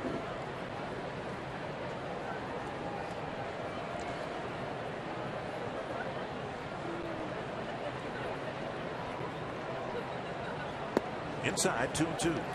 Just is the case that when you're not swinging the bat well, you don't get the breaks, and when you are swinging the bat well, that's when your lucky hits come in. You got to hit your way into some luck. Fouled away. It would have gone a long way for Byron Buxton's confidence and just his overall mental attitude. If that ball had been fair by an eyelash instead of fouled by one. Good news is Quintana's pitch count is up. Good inning here would maybe get him out of the game after 5 innings. Full count now to Buxton. Texas has a 1-0 lead over Oakland in the 3rd inning. That's the game, other than the one they're playing, that carries the most significance for the Twins. And Buxton takes a walk. So you'd like this to be one of those innings, wouldn't you, where you wonder about all the time that Quintana spent on the in the dugout while his team was scoring 7 runs. Leadoff walk to Buxton. Be sure to catch Fox Sports Live on Fox Sports 1. Complete highlights and analysis of everything that happened in the major leagues today, plus the latest from the NFL and the world of sports. A lot of college basketball, college football today. Fox Sports Live on Fox Sports 1, streaming live on Fox Sports Go. And now Hicks takes strike 1. Twins need to string together some real good at bats, real aggressive but disciplined at bats here against Quintana. Get balls in the middle of the zone they can hit. If not there, take it, run the pitch count up. Swing and a miss, and it's 0-2. Hicks with a walk, stolen base, and a run scored in the 1st. Fouled out to Abreu in the 2nd. The Twins got a leadoff single in the 4th, but didn't score. Now they've got a leadoff walk.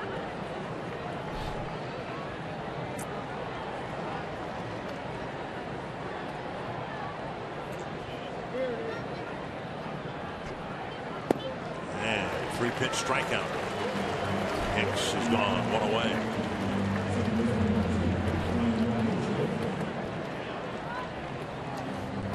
Well, Quintana's got a good slow curveball and breaks big. Hicks just not able to see it well. They got 2 in a row there in the same spot. Dodge brought you Fox Tracks. And now here's Dozier. Line out to Eaton in center and a fly out to Eaton in center.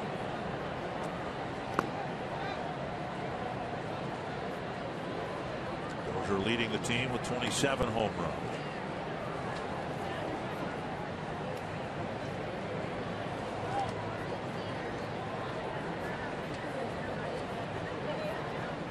The league leader is Chris Davis with 41.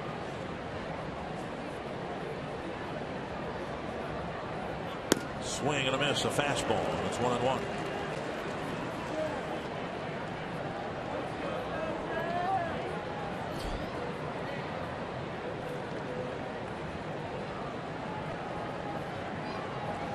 Dozier tied for second in runs scored with 94.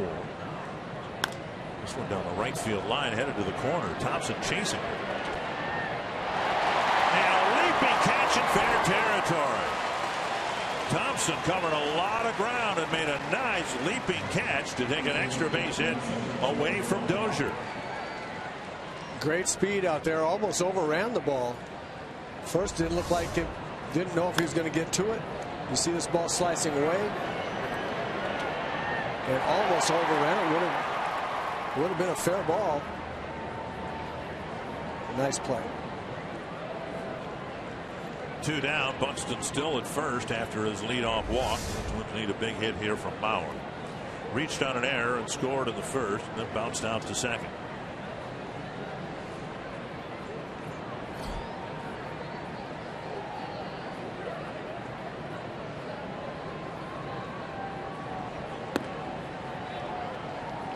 And the first pitch fastball taken for a strike.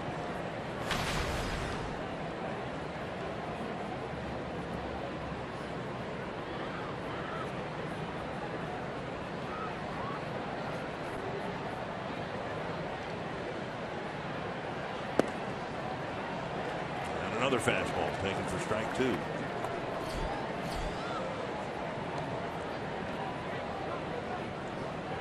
$15 so far here in the 5th inning. It's taken Quintana's pitch count over 100. He's trying to pitch around a leadoff walk to one of the fastest men in the game. And Soto blocks a breaking ball in the dirt.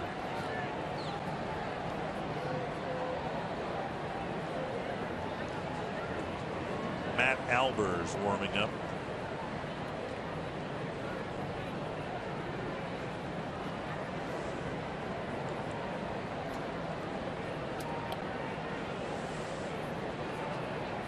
Let's go, White Sox!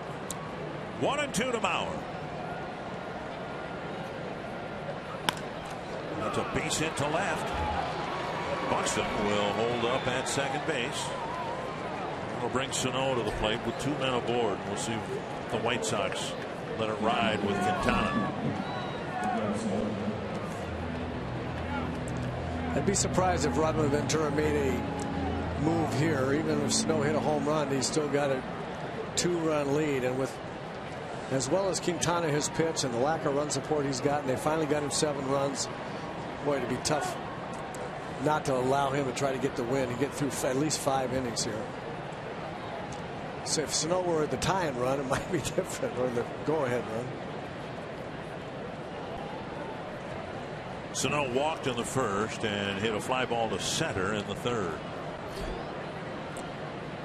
Went to fairly deep left center field for the final out of the 3rd inning. Check swing and a called strike.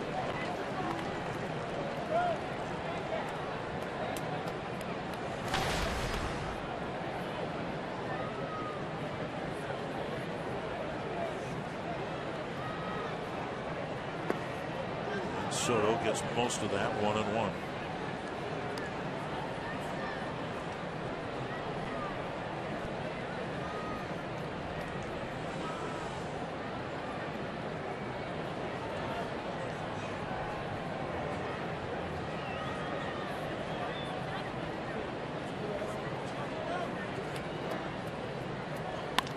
Pulled foul.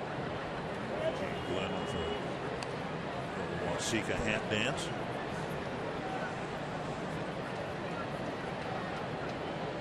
One and 2.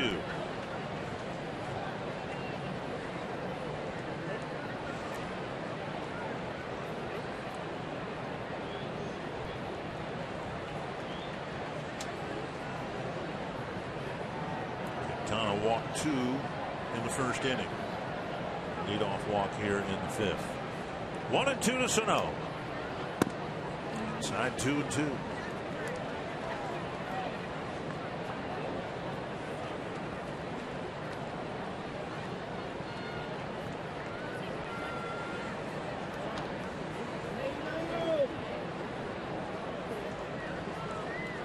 big man to give one a ride. Checked his swing. Strike 3, says Marty Foster. And Quintana gets his 15th out, leaving 2 men aboard, and it's still 7-2. Tried to hold up, just couldn't quite do it.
Don't forget at Twins home games, bring your Circle Me signs. If you get circled, you may find yourself in the Minnesota Lottery Winners Circle, where you could win $100 worth of scratch-off tickets, courtesy of the Minnesota Lottery.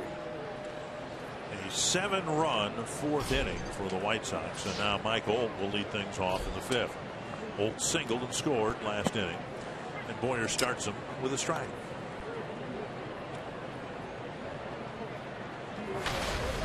Olt, Soto, and Sanchez, bottom third of the Chicago lineup, but all 3 of them reached in the 7-run 4th. Season high 7 runs in 1 inning for the White Sox. And now 1-1. And the White Sox celebrating, I guess, as best you can, halfway to St. Patrick's Day. And I'm hoping that that explains the green beard.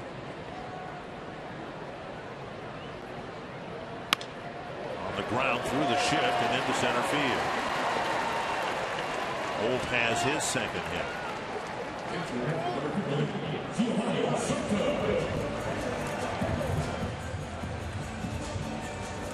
And Olt's aboard to start the 5th inning. That'll bring up Soto. You stand up there at the plate, it just doesn't look like there's any way you can get a ball between 3 infielders like that, but if you hit it hard enough in the right spot, you get a base hit. Soto dropped down a bunt. Bluth tried to make a play, threw up the line just a little bit. He was charged with an error, and now a ball hit to left center field. Buxton over, and a diving catch in the gap. Byron Buxton outran the baseball. 1 away. Boy, is that fun watching this young man track after a baseball. It didn't look like he had a chance when he left the bat. Then all of a sudden he realized he was going to get there, and the dive was almost anticlimactic. You almost knew right here he was going to catch that ball. Terrific play. Boyer had a difficult outing here. Some balls hit well here to start the 5th inning, and so he'll be taken out with 1 out and a runner at first. And the Twins trying to stay in this game, already down by 5 runs. Brian Dunsing will pitch next for the Twins with 1 out in the 5th.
Guy on the right's won 9 Gold Gloves, and it's anybody's guess how many the other 2 outfielders might get.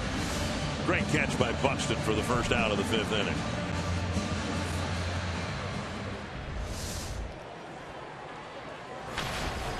And Brian Dunson comes in to pitch to Carlos Sanchez, who's already picked up 2 hits in the ball game tonight.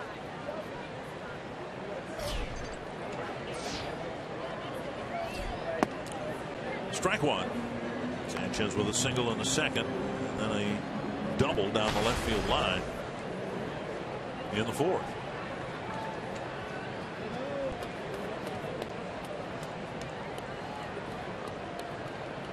They finally postponed the game in Cleveland tonight. 2nd day in a row that the Indians and Tigers game has been rained out. The game last night rained out, and they were supposed to play a doubleheader tomorrow. No idea what they'll do now. I would imagine still try to play 2 tomorrow. But what that'll do to the Tiger rotation, I have no idea. Twins thought they caught a break and might still have caught a break if Verlander pitches one of the games tomorrow. With Kluber having hamstring trouble, no telling what the Indians are going to do too if they back up doubleheaders. 2-1 to Sanchez. That's to right, and Hunter's got to retreat. Still retreating. Nice running catch on the warning track. Torrey Hunter showing Byron Buxton that at age 40 he can still get it done out there. You bet he can. One of the things that's great about watching Torrey play, even here at age 40, watching him play the outfield, if he gets to the ball, he's going to catch it. 7-time Gold Glover. The ball will go in the glove and stay there when if he gets to it. Snow cones in a little bit, but it stays in there.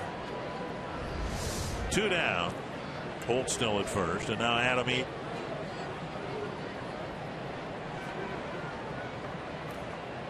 And I got Eaton hitting one to the gap in left center, and Hicks will track that down.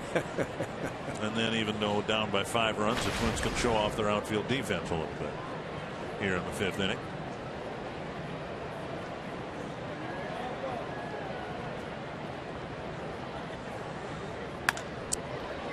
Instead, Hicks will field a chopper hit over the head of Plouffe. 3rd hit for Eaton, who's having himself an awfully good series. Holt goes to second base, and that'll bring up Melky Cabrera. Well, Eaton was on fire going into the games right here before the Twins games. He just bounces one over Trevor's head. Then he went 0 for 11. Now back swinging the bat well against the Twins at an inopportune time for Minnesota. 11 hits for the White Sox, and we're just in the 5th inning. Here is Cabrera, 1 for 2 with a sacrifice fly.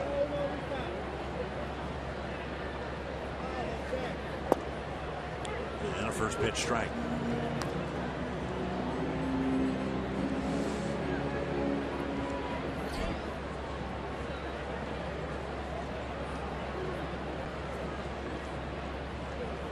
Twins bullpen's got to figure out a way to shut down the White Sox the rest of the way. Give them just the one number to look at. 1-1. They've got 4 more innings to look at a 5-run deficit. Important for Brian to shut them down right here. Get this out.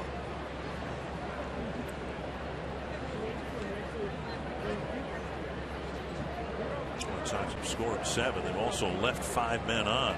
So I'm trying to leave Holt and Eaton the board. Low, and it's 2-1.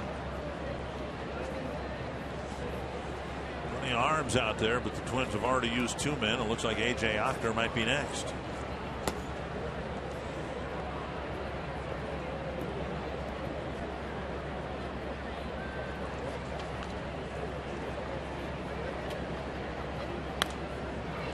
Two and 2.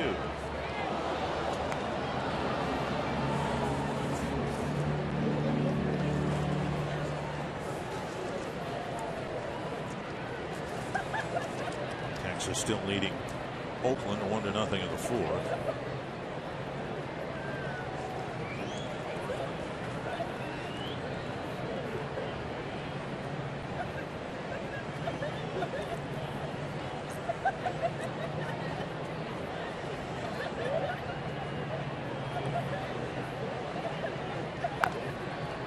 Chopper foul. And a young man right behind the Chicago dugout brought his glove, made a nice catch.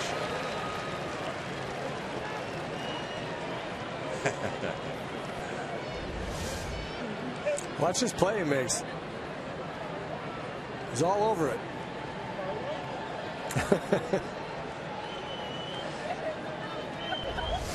First baseman's glove. He knows how to snag him. 2-2.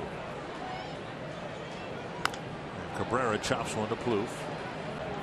And across the diamond. That ends the inning. Dunsing strands a couple. Got a little help from his center fielder with Byron Buxton making a great catch in the gap. It's still 7-2 Chicago.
To the game, hoping the Twins can strike some pay dirt against the Chicago bullpen later on. You can establish 2015 postseason priority by placing a deposit for 2016 season tickets. Don't miss an inning of postseason play and experience exclusive sweet spot benefits such as 10% off food and beverage at Target Field. For more info, place a deposit, call 612-375-7454 or visit twinsbaseball.com/season tickets. Twins have just 3 hits. Trevor Plouffe has 2 of them, and he'll lead off the 6th inning. And Quintana's still out there with 110 pitches thrown. 1-1.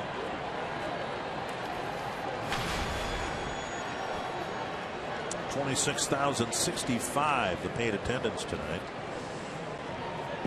Plouffe takes the ball 2-1. Now that he's gotten through, Quintana talking about gotten through 5 innings and with 112 pitches, I imagine he'll be on a fairly short leash now. He'll pitch as long as he's getting outs, be my guess. Chopper. Ramirez charges and throws Plouffe out 1-1. And that'll bring up Torrey Hunter. Quintana left out there, maybe not to face Plouffe so much, but he's really tied up Hunter twice, struck him out twice in the game. Once looking, once swinging.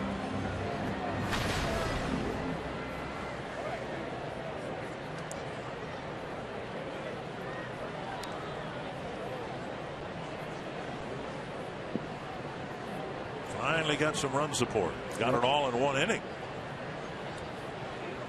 Up and away, ball 1. Well, he's pitched very, very well this year. He really has been a very consistent starter. As I mentioned, I really think Robin Ventura and his White Sox teammates think they have a chance to win every time Quintana goes out there. The ball hit hard to center, but right at Eaton. 2 away. Torrey made solid contact, but right to the center fielder. You look at the American League Central. Of course, the Royals are in the driver's seat. and eventually, almost certainly, will win a division title. Then you have the Twins, who've been in second place most of the way. And you've got Cleveland with a great starting rotation. And they're not done yet. Would like to put together the type of run they did a couple of years ago when they won their last 10 ball games and got in as a wild card. You've got this White Sox team. You've got Chris Sale, Carlos Rodon, Quintana. In the hopes that their rotation will lead them back to a winning record as soon as next year. And then the Tigers, where there is so much uncertainty right now.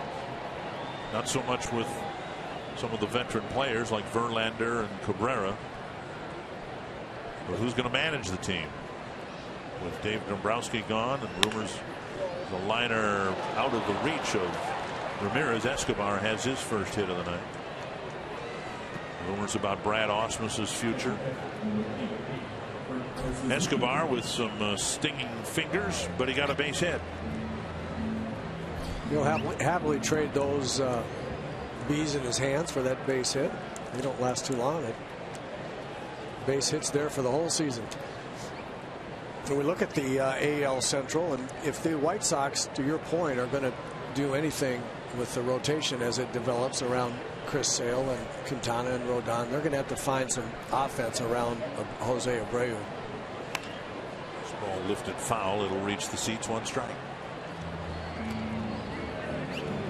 They thought they were doing that with Melky Cabrera and Adam LaRoche, as you mentioned, but LaRoche has had a really off year. Melky Cabrera not up to his standards in the past. So the White Sox offense, I think, is really a question mark going forward. Tapper to short. Easy play for Ramirez. He fires to second, and the Twins are down in the 6th. They're trailing tonight, game 2, 7-2.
Jose Quintana wobbled a little bit in the 5th inning, but got the 15th out. Then he ended up getting 3 more in the 6th and gets congratulations.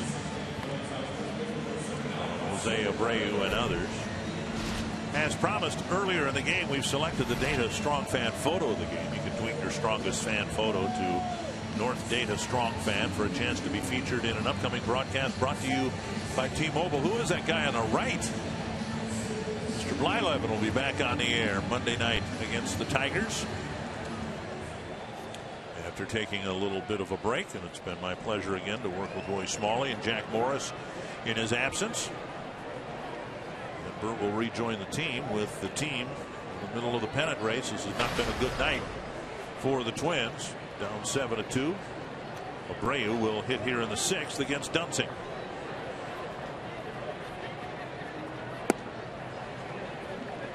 Ball 1. It'll be Abreu, Shuck, and Thompson.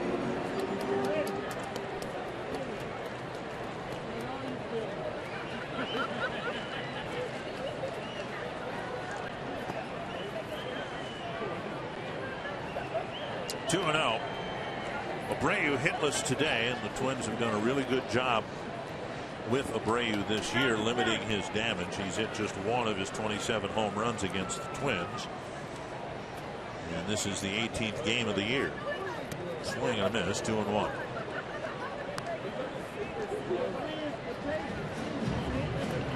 For the most part, the Twins pitching staff has pitched Jose Abreu very well. They're just mixing up pitches, showing him a lot of stuff in off the plate, then go away with breaking balls or off-speed pitches like the last one and have him out in front. They've had him back and forth pretty well. Lifted foul, out of play, 2-2.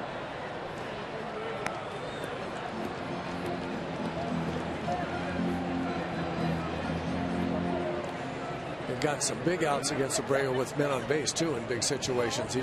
You're right when you say he just hasn't done a whole lot of damage. He's gotten some hits, but he hasn't really wrecked any games to speak of.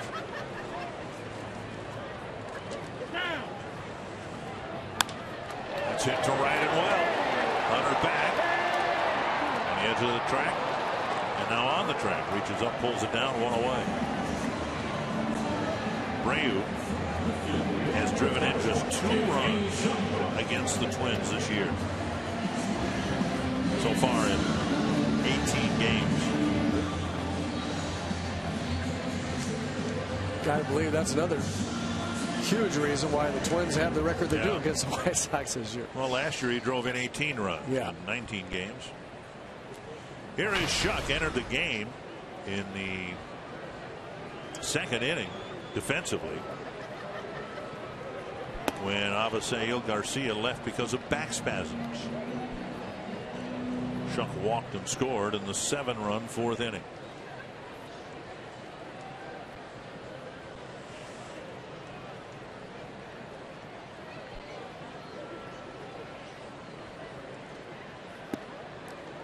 And a fastball, a strike.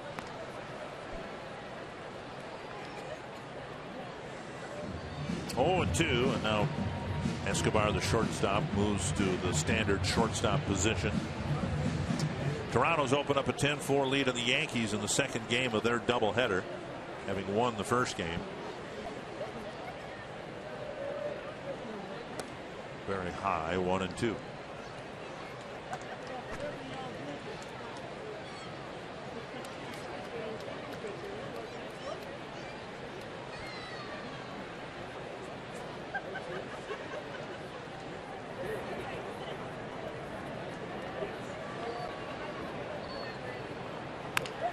Dribble to the right side. Dunsing didn't get there right away.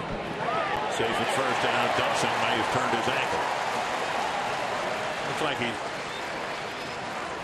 slipped, stumbled, or just got there a step too late. He says he's fine. Shuck flying out of the left-handed batter's box, beat the flip from Mauer.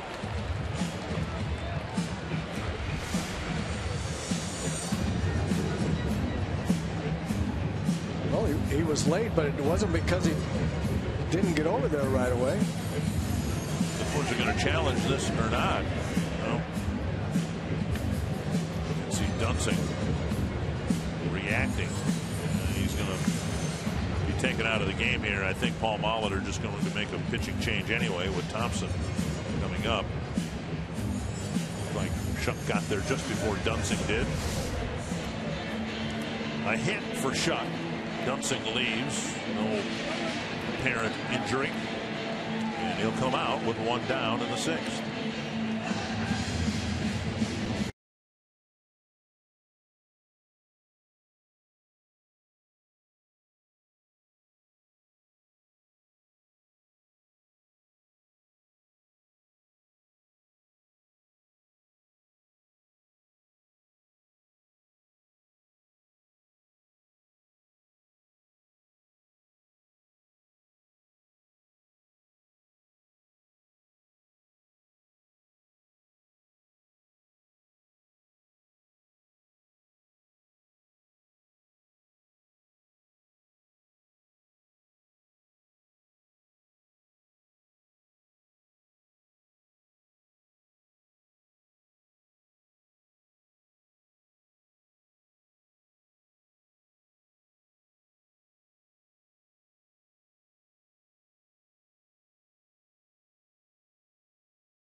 Miss MLB Whip Around on Fox Sports 1 highlights, instant analysis, and live look-ins from around the league.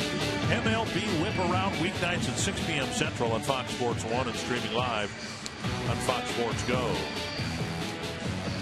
Jay Ochter coming into the ball game with 1 out, a runner on in the 6th inning, and the batter is Trace Thompson, who's walked and hit 2 searing line drives, 1 a double, 1 a single.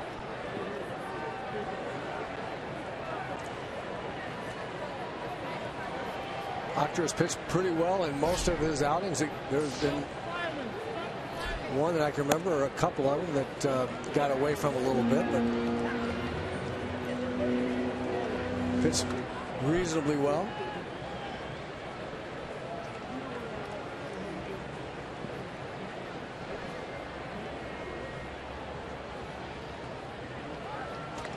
Throw to first gives me an opportunity to correct myself. I misspoke. The Cleveland-Detroit game has not been postponed. The website that I was looking at had reset to Friday's schedule. So that game is still in a delay. They are still going to try to get that game in.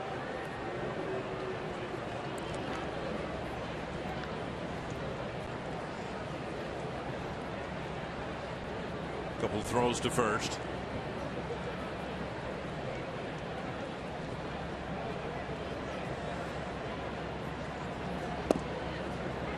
And a strike, 1-1. Somebody cool this guy down. Trace Thompson just on fire for 50 at bats or so.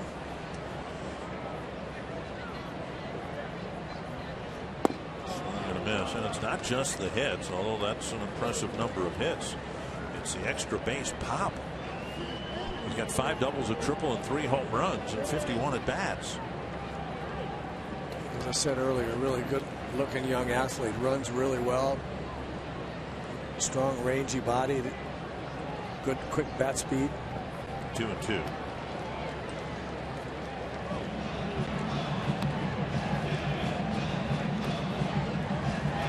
Comes by it naturally. His father was a terrific athlete, that's for sure.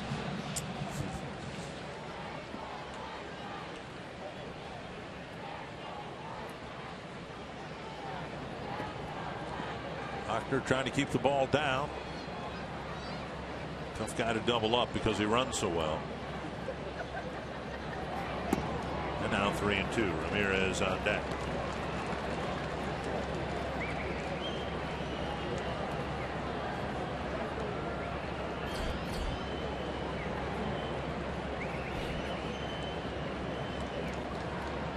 Cubs had a 2-0 lead going into the bottom of the 4th inning. There goes the runner, and it's a strike 3. Thompson hauled out on strikes, but Shuck steals second base. Second steal for Shuck in the game. 2 away. That'll bring up Alexei Ramirez.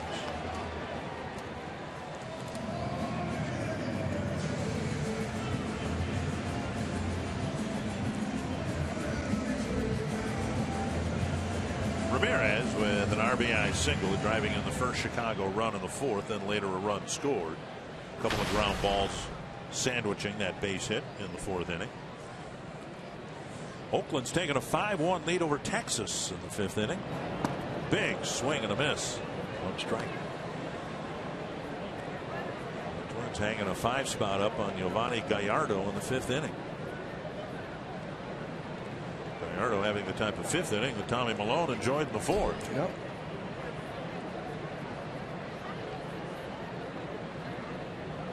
Popped up, backing out of play.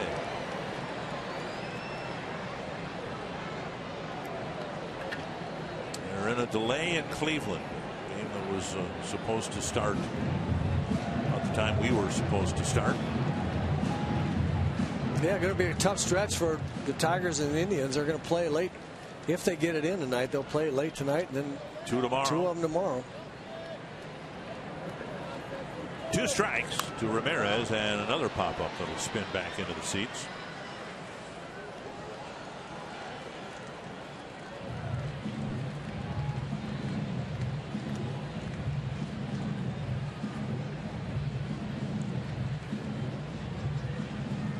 And Ochner will reload on 0-2.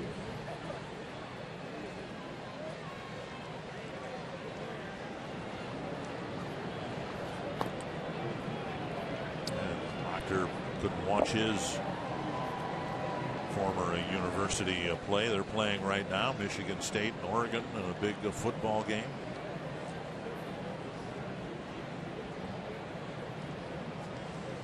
One and two. Stopped by Suzuki. 2-2. Just has been no rhythm to this game even before the 7-run fourth inning. Both Malone and Quintana were struggling throwing strikes. Some long innings. So here we are about 2.5 hours into our game, and we're still in the 6th inning.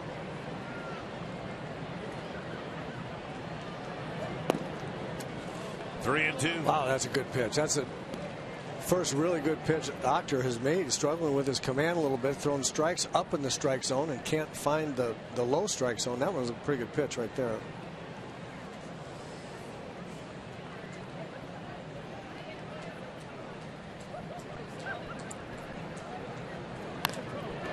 And a one-hopper to Dozier. That takes care of the White Sox in the 6th inning. We head to the 7th. They lead it 7-2.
Twins baseball on Fox Sports North is presented by Toyota. See where Toyota takes you. Test drive one at your Toyota dealer. Toyota, let's go places. By Sanford Orthopedics and Sports Medicine, for the everyday competitor in all of us. And by McDonald's. Have bold for breakfast with the new chorizo burrito from McDonald's. Top of the 7th, Sox up 7-2. This copyrighted telecast is presented by authority of the Minnesota Twins and may not be reproduced or retransmitted in any form. And the accounts and descriptions of this game may not be disseminated without the express written consent of the Minnesota Twins, LLC. Byron Buxton will lead things off against Matt Albers. And there's strike one. About the time I was correcting myself that the Detroit-Cleveland game had not been postponed, it was postponed. They'll make that game up at the end of the season if necessary. Already scheduling a doubleheader for tomorrow. 2 strikes to Buxton. Drew a walk his last time up. Well, the numbers for the Chicago bullpen pretty good and getting better as the season's worn along.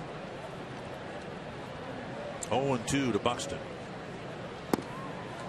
A little bit low. 1-2.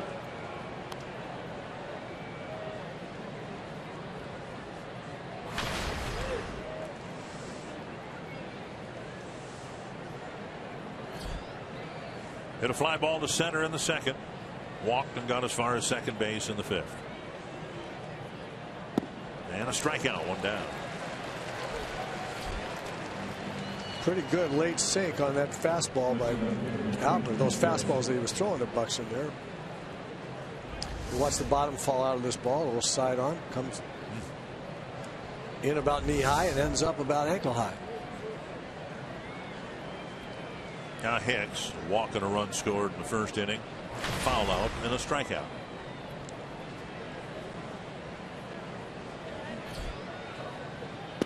Checked his swing, took a strike. Hicks now up there, of course, is a left-handed batter.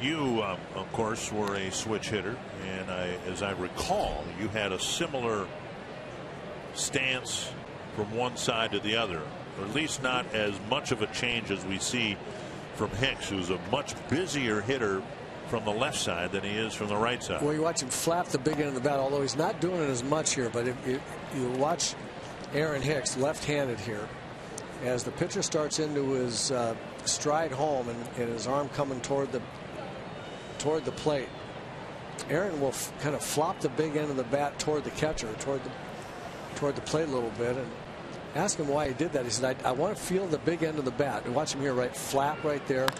And a drive to center.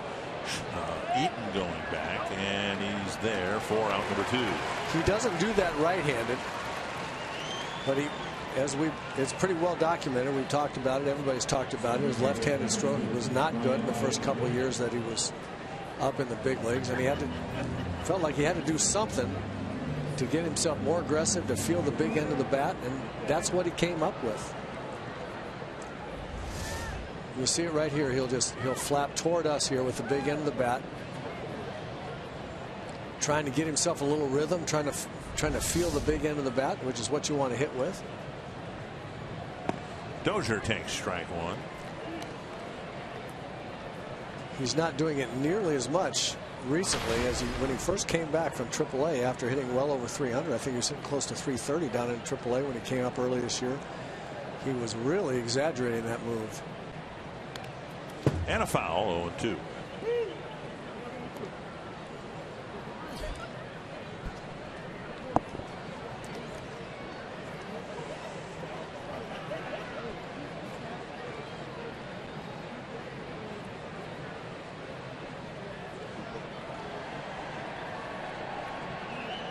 Albers trying to pitch a quick, orderly 1-2-3 7th inning. 1-2.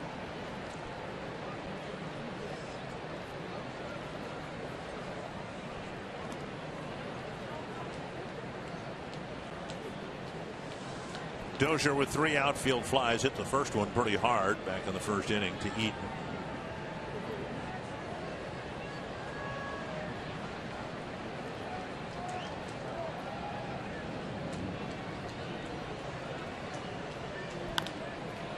Pulled foul. You can see the action on that sinker. What it causes right-hand hitters to do, it comes bearing down and in. Exuberant fan there going after a baseball.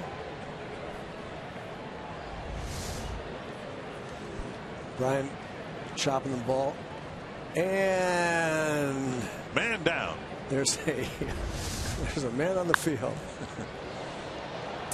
What that sinker coming in so hard on right-handers does is forces you to get the big end of the bat out in front, because the ball's bearing in.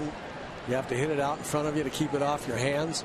But most sinker ball pitchers, the guys that have sinkers like Albers does, then is he'll bury the ball in there and then try to go back away with a slider. This is going to be a changeup. It's going to look like the sinker and just be slower. The same kind of sink action on it, but just about 8 miles an hour, 9 miles an hour slower. But what that does is when he buries the sinker down and in, and guys get in a hurry to get the big end of the bat out to get it off their hands, then they're out in front of the changeup or the slider. 2-2. It's hard to square the ball up when it's an inside sinker and keep it fair. Now he's going back away. It's popped up short right. Trace Thompson. with the catch, and Albers has a 1-2-3 7th inning.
A good start for the Twins. Well, it all happened in 2 innings. The first inning for the Twins and the 4th inning for the White Sox. Just an absolute ambush of Tommy Milone by the Sox. Hit after hit on balls in the middle of the strike zone. White Sox throw up a 7 spot in the 4th inning, take a 7-2 lead. And that's where we are here as we head to the bottom of the 7th. A.J. Ocker delivers strike 1. Mike Holt, the batter, he's got a couple of singles in the ball game.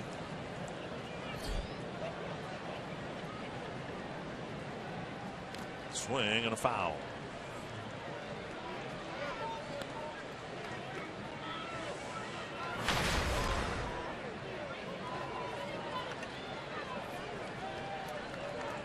Tyler Saladino getting a look at third base. Now Mike Holt picked up on waivers from the Cubs. 1 and 2.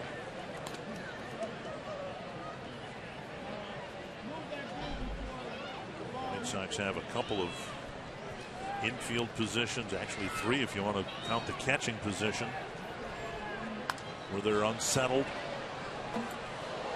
Avisail Garcia figures to be one of their outfielders, and they've signed Eaton to an extension. He'll be one of the outfielders. Cabrera got a multi-year deal, so he'll be in the outfield mix, probably along with Trace Thompson. The way he's going. Yeah, he's trying to hit his way into the deal. Chopper to third. Plouffe from the bag fires across, and Mauer makes a nice play, lunging and scooping for the first out. Very nice play by Joe.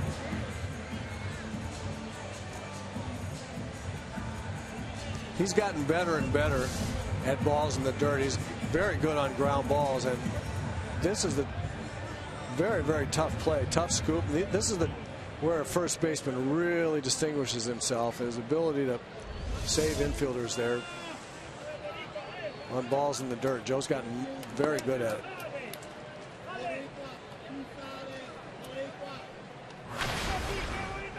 Swing and a miss by Soto. 1 strike.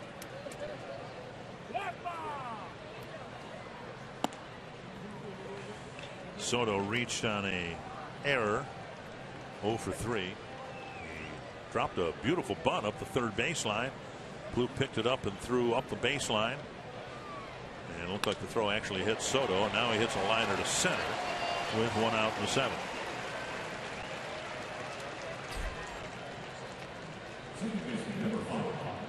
And that'll bring up Carlos Sanchez. And we'll bring out Paul Molitor. He's going to bring in a left-hander.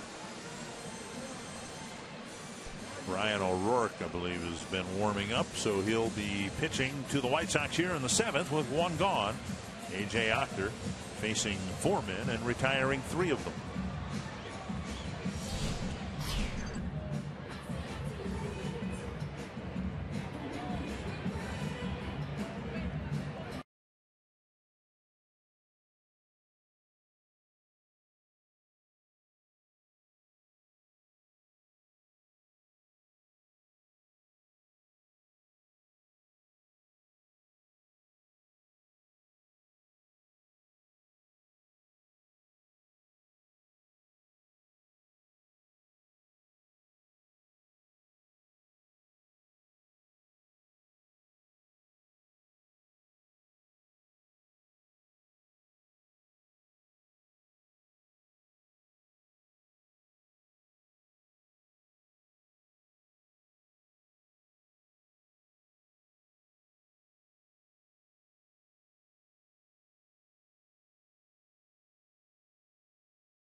Every day with MLB.com at bat on your smartphone or tablet.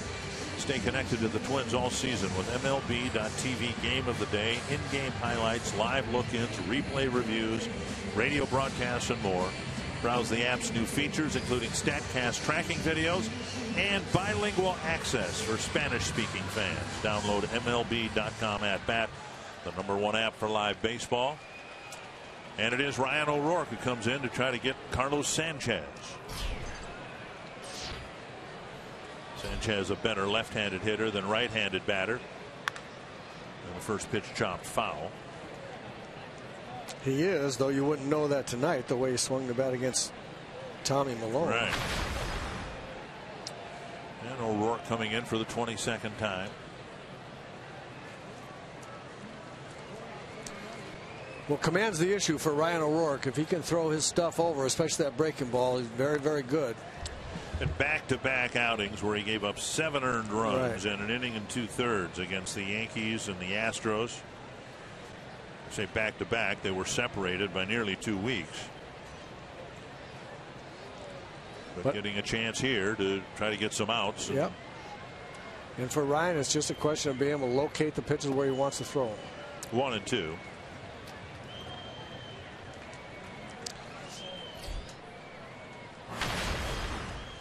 Sanchez singled and doubled against Malone. Then the Twins brought Dunsing in to pitch to him in the 5th, and he hit a fly ball to right. And O'Rourke strikes him out. Out number 2. There's that good breaking ball. Ryan O'Rourke with a real good breaking ball. Very tough on left-handers, and look how late the break is. Late, long, and down. Very nice pitch.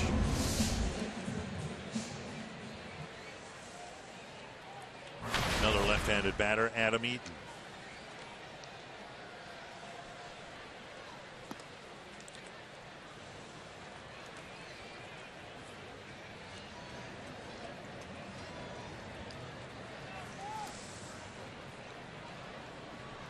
Last time the Twins were in the playoffs was 2010, and they made a lot of ball gets away from Suzuki, and Soto will advance on a swing and a miss, 1-1.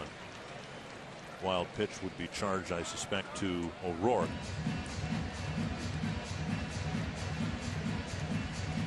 The Twins over the course of the 2010 season added Matt Capps, Brian Fuentes, and a guy who kind of served in a role that O'Rourke has been serving in, Randy Flores. And Flores now the one of the big shooters for the St. Louis Cardinals. Done pitching, of course, and now he's in the baseball department for the St. Louis Cardinals. A scoreless bottom of the 7th.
No, it's an historic moment. Somebody getting 500th home run. I saw Frank Thomas get his. I saw Jim Thome get his 600th. There'll probably be, what do you figure, 100,000 people who will say they were in St. Petersburg when in reality only about 10,000 were there, I suspect. Dan Jennings comes in to pitch to the Twins in the 8th inning. He'll be pitching to Joe Mauer, Miguel Sano, and Trevor Plouffe. Twins still in this game. They haven't done a thing since the first inning. Have just 4 hits. But it's a 5-run deficit. They'd like to chip away here and kind of make things interesting. The White Sox, of course, have a very good closer. David Robertson has retired 26 straight batters. So if they do get some damage done here, they'll face one of the best in the game. Strike 1 to Mauer. A single his last time up. Yeah, the best thing would be to be a quick ambush here before White Sox know what happened to him, before Robertson can get in the game. 1 strike to Mauer. And the ball cracked foul. 2 strikes.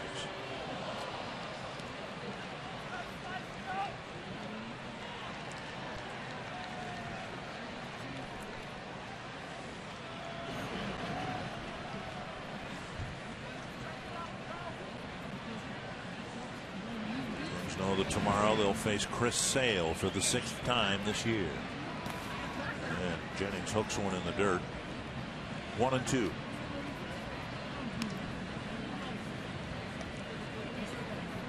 Zach Duke and Jennings, the 2 lefties in the Chicago bullpen. 5-1, Oakland leading Texas in the top of the 6th inning. He's trying to do the Twins a favor on a night when the Twins are down by 5. They're leading the Rangers by 4. Mauer lines one foul over the dugout.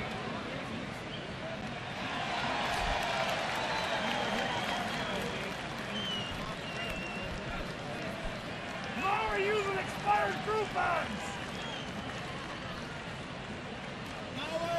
Mauer uses expired Groupons. No more head and shoulder commercials.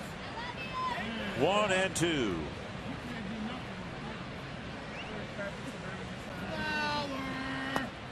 And a breaking ball down and away.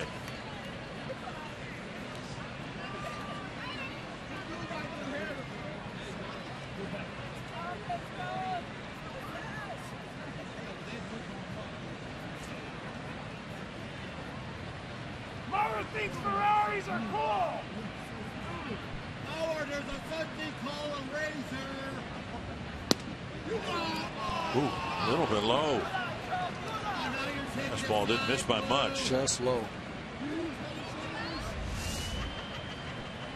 Pitch 6 was low.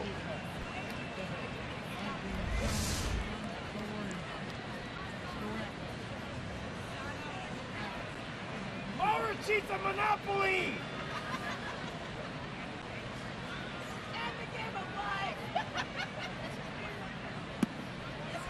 And Joe takes a walk to start the 8th inning. Bring up Sano. And we'll bring out Robin Ventura. September baseball. With each team with plenty of relief pitchers and trying to match up righty lefty, lefty righty. Twins have a righty, so the White Sox are going to go get one. And we'll take a break with the White Sox up by 5.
Walk here in the 8th.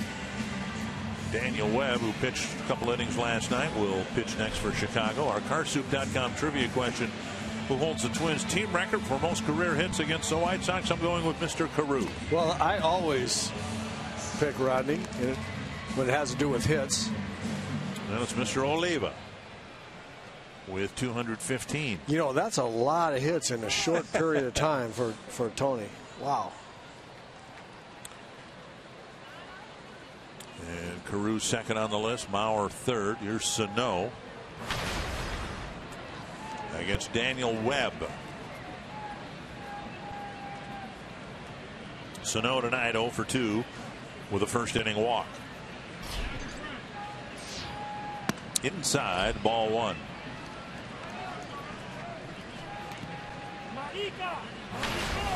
Webb's been struggling.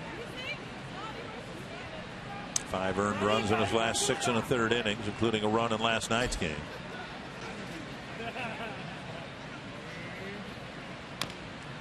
Check swing and a foul. 1-1.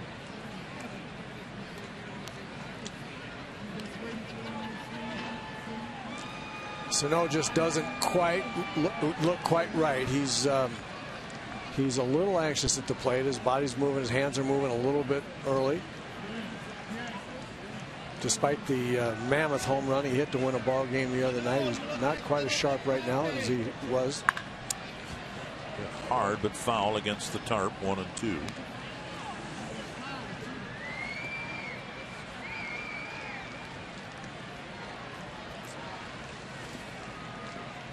And the big fella's just going to have to swing his way back into it. These hitting comes and goes, and it's left him a little bit.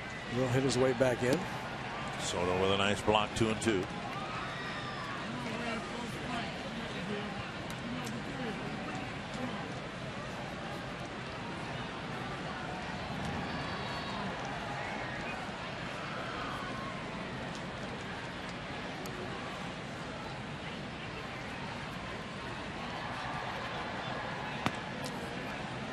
Ball zipped inside. He missed 3-2. Plouffe on deck.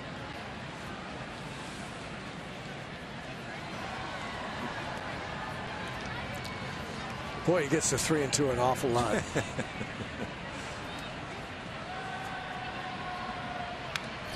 Foul back. But just think what that means. You're right. He gets to 3-2, and hitters are always talking about, I'd like to see pitches. That necessarily means he's seeing a lot of pitches. He sees a lot of pitches, and what's amazing to me is he gets to 3-2 after being 0-2 and 1-2 so often. He just works his way back into the count. On a strikeout, 4-out, number 1. Second consecutive swinging strikeout, although the first one was on a check swing in the 5th inning. Sano retired. And now Plouffe. And you see here on this swing, not quite sharp. Watch his head, watch his upper body pulling out just a little bit. That's why we were saying, see, he's just a little spinny right there. He's a little bit pulling out with his upper body, and his head goes with it. Slows the bat down just a little. Plouffe 3 hits last night, 2 more tonight, and he takes ball 1.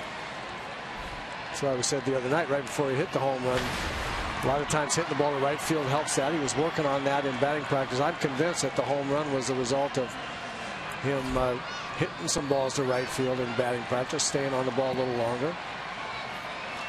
2-0.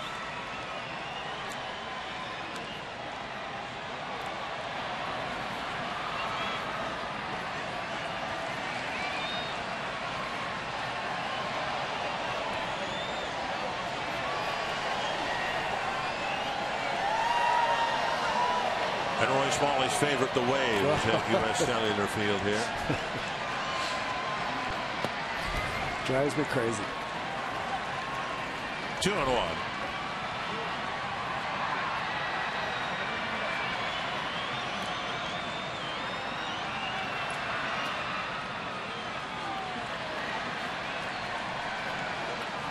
Swing and a miss, 2-2.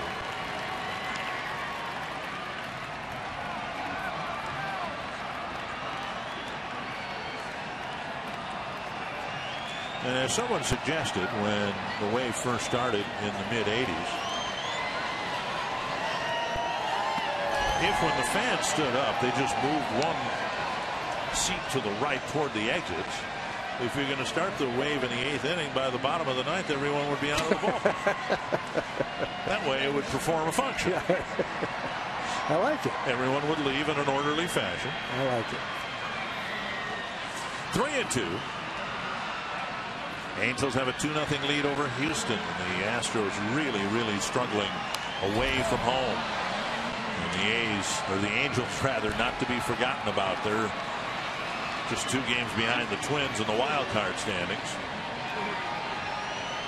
And 4.5 behind the Astros for first place in the division. And now Plouffe takes a walk. And that'll bring up Hunter.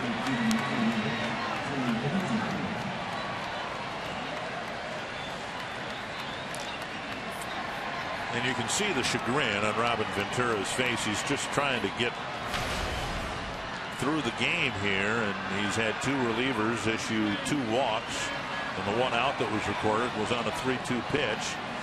Webb having a hard time throwing strikes. The Twins in position here with 2 men aboard. If somebody can hit a long ball here in the 8th inning, that'll make the 9th inning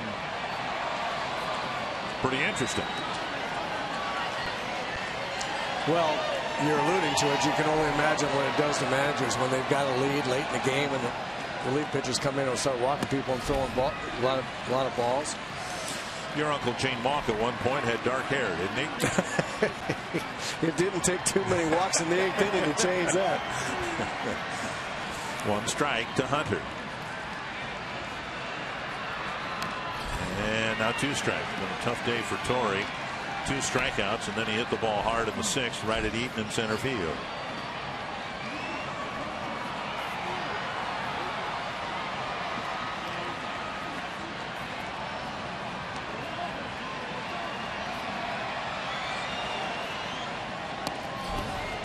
Tight 1-2.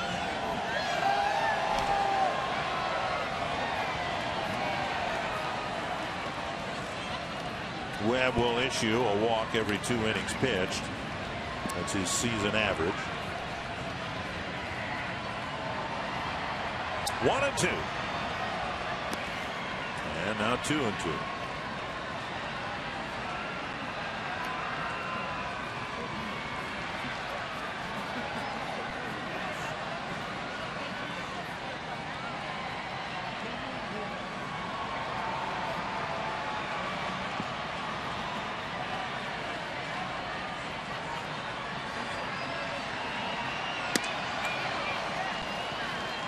Three ball counts to everybody here in the 8th inning.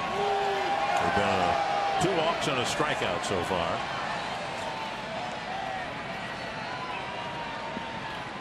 Activity in the White Sox bullpen. And the ground ball, base hit, right field. Bauer to third. He'll be held there, fumbled briefly by the right fielder Thompson. But now the bases are loaded with only 1 out. The White Sox pretty much gave the Twins their 2 runs in the first inning. And now they're helping them along here at the end of the game with a couple of walks. And Hunter gets a base hit. And they're loaded for Escobar. And watch this ball out on the outside part of the plate. A little sinker. And Torrey just goes with it very nicely. Punches it into right field. Keep the inning going. It's a nice at bat by Torrey right there. Laying off. Pitches off the plate. Getting something he can handle with 2 strikes. Going the other way. Loading up the bases. Ventura's going to make another move. Well, this would be a safe situation for whoever enters. It's going to be Zach Duke, who will come in to pitch to Eduardo Escobar. A disappointing outing by Webb.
The White Sox best option at this point is to bring in left-hander Zach Duke, and he has given up 9 home runs on the season in 54 2/3 innings, and he's turned Escobar around to his preferred side.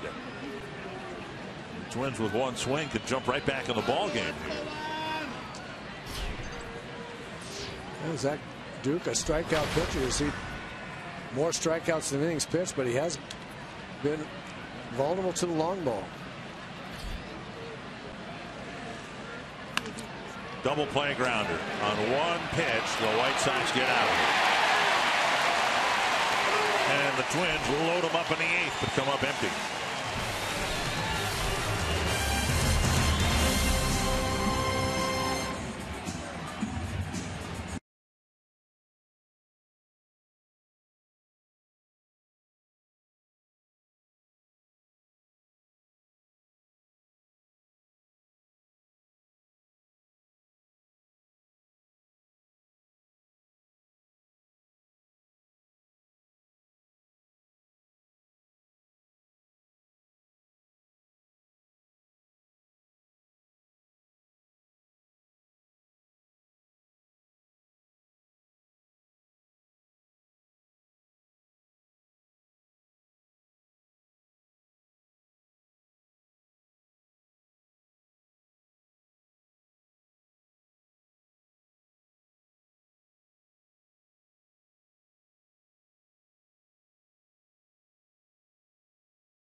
Well, thank you very much, Tom. The Twins gave up 7 runs in the 4th inning. Haven't been able to recover. They trail with the White Sox batting now bottom of the 8th inning. Ryan O'Rourke got the last 2 outs of the 7th. See how many outs he can get. Cabrera, switch hitter. And Abreu, a right-handed batter. J.R. Graham's getting loose. He was just taken off the disabled list. Twins might want to take a look at him here later this inning. 2-0.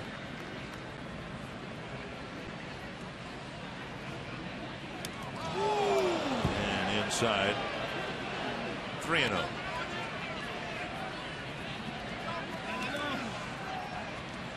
O'Rourke's had some success coming in and getting left-handed batters out 1 or 2 at a time. One of the few times he's been asked to come back out after a half inning's worth of at bats and fire it up again. Yeah, but when he hasn't had success, it's been specifically what we're seeing now. He just kind of lose command of the strike zone. And Cabrera pokes a single right. You know, show you again. You just show a big league hitter a lot of pitches and all the same pitch, and go to 3-1 on fastballs. And sees another fastball, gets a base hit. Abreu will bat, then another left-handed batter Shuck. Then we may see Graham. Abreu 0 for 4.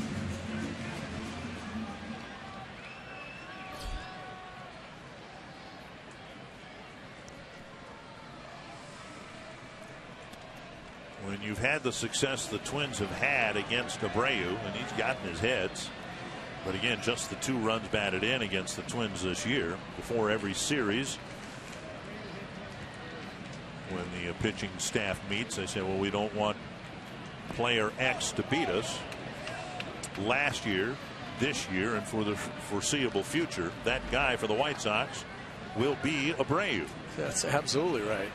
And until somebody else steps up and shows that you have to contend with somebody else, this is going to be the guy that you don't let beat you in a big situation.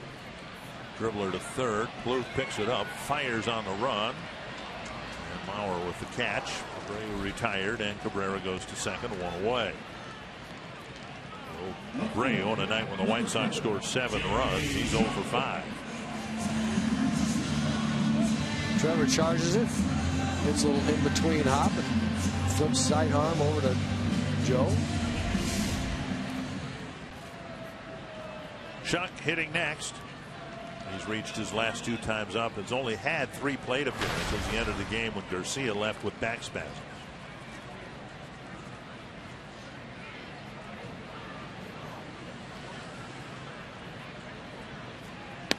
Fastball down and away. Ball.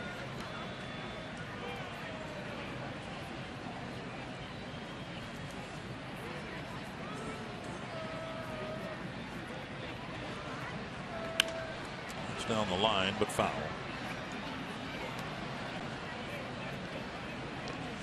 Twins had Tommy Milone going tonight against the White Sox. He'd been very, very good in 7 career starts, a microscopic ERA. And White Sox bunched together some hits. Twins weren't very crisp in the field. 7 runs were up on the board in the 4th inning. Tomorrow, Kyle Gibson has been very good against the White Sox, who will start for the Twins against Chris Sale.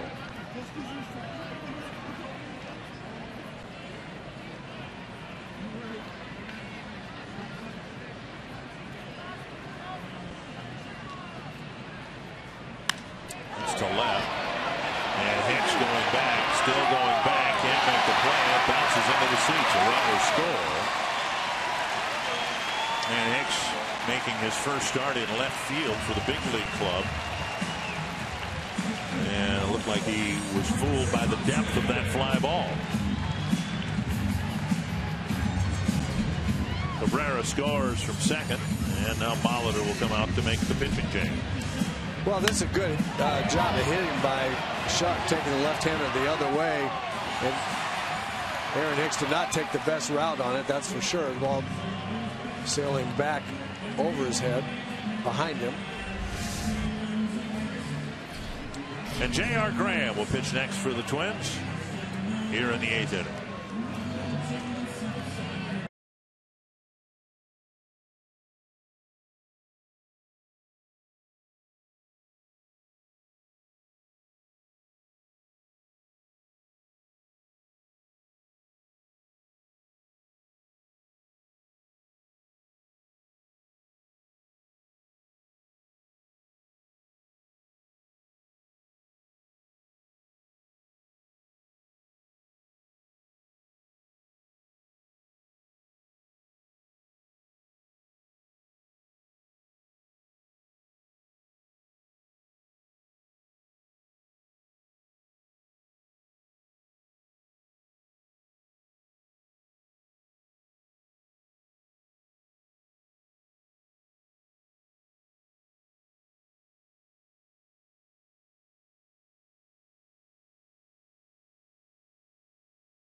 Eight to 2. And if you're interested in career opportunities in a sports related field, take it from me. It's a pretty good gig. You get paid to go to games. The Minnesota Twins will be hosting their 11th annual sports internship and career fair on September 24th from noon to 3 at Target Field. You can visit with over 20 sports related organizations throughout the Midwest region. For more details, visit twinsbaseball.com/job opportunities, and to register, call 612-33-TWINS. Space is limited. Here's Thompson taking ball 1 from J.R. Graham. Rule 5 pickup by the Twins. He's had his moments, and then he got hurt. A little bit of a shoulder strain. He's rehabbed it. This is his first outing since coming off the disabled list.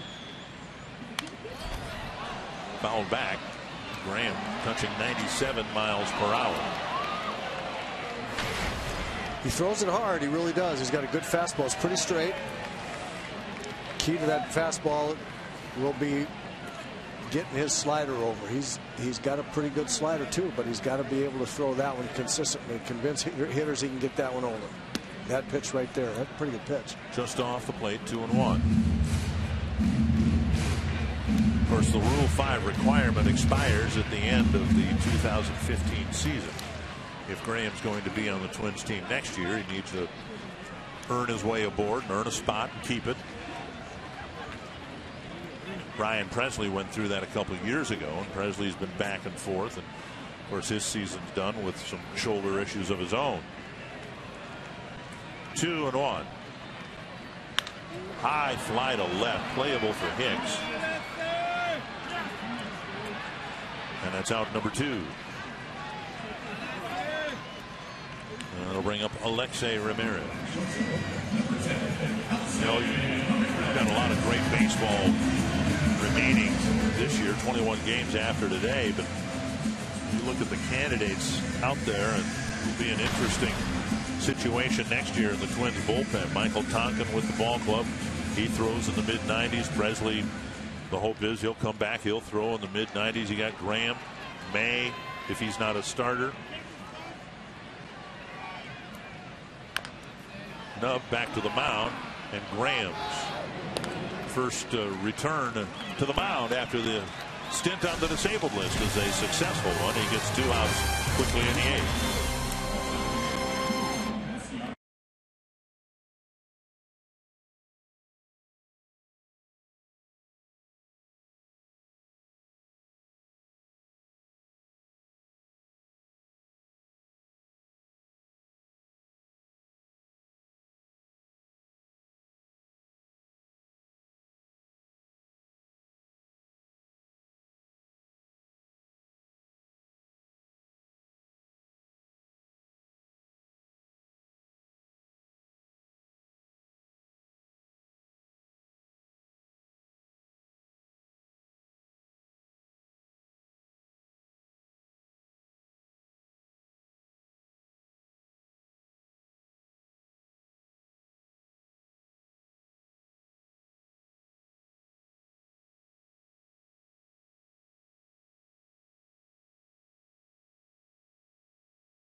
had a 2-0 lead, trying to win the series early in Game 2, but that 7-run fourth turned the game around.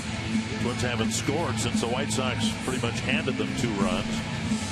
And now Jake Petrichka will come out of the Chicago bullpen to try to pitch an orderly 9th inning. Petrichka had some closing duties last year for a little bit. With the addition of David Robertson, he's kind of the second closer. He'll finish games here in a non-save situation. He'll pitch the 8th inning a lot of times. Danny Santana will hit for Kurt Suzuki. And there's ball 1.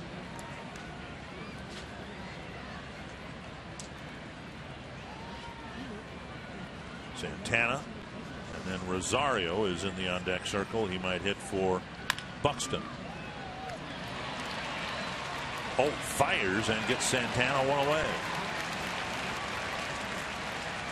And it will be Rosario making a pinch hitting appearance for Buxton.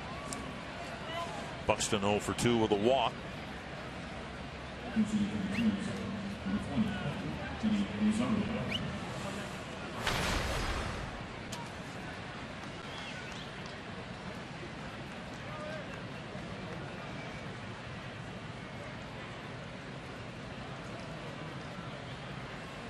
See if Eddie Rosario can get it going again. He's not had the best of at-bats through this second half of the road trip. Kansas City struggled a little bit.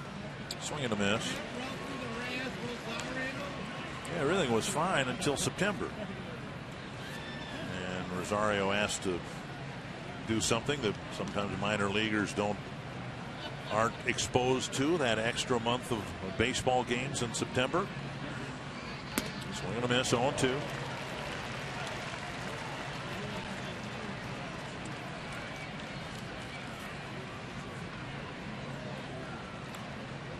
Rosario is a pinch hitter, 0 for 4. And 3 pitches, Rosario's done. That'll bring up Hicks. CenturyLink linked to what's next. Kyle Gibson, who has emerged as the #1 guy in the Twins rotation. And he'll go tomorrow for the Twins against Chicago's #1 guy, Chris Sale. Gibson's been really good against the White Sox. And the Twins to this point have handled Sale pretty well, having beaten him 3 times. Strike on the outside corner. You can see why Petrichka had some closing duty. He got 95 to 97 with some pretty good movement.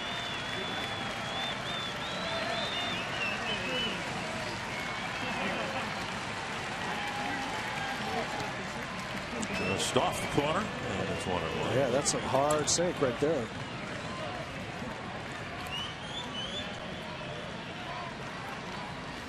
Petrichka had some forearm issues going back to spring training. Kind of got off to a slow start this year. Missing inside, 2-1.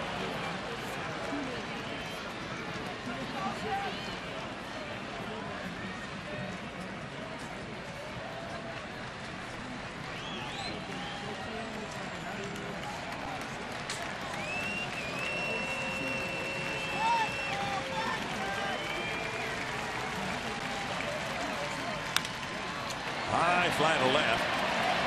And Shuck has it measured. And the White Sox have even the series of a game apiece. A 7-run 4th inning. Pretty much decided matters. Twins weren't able to get much done against Quintana. And Tom Hanneman on this road trip. The Twins now are 4-4 with game #9 coming up tomorrow.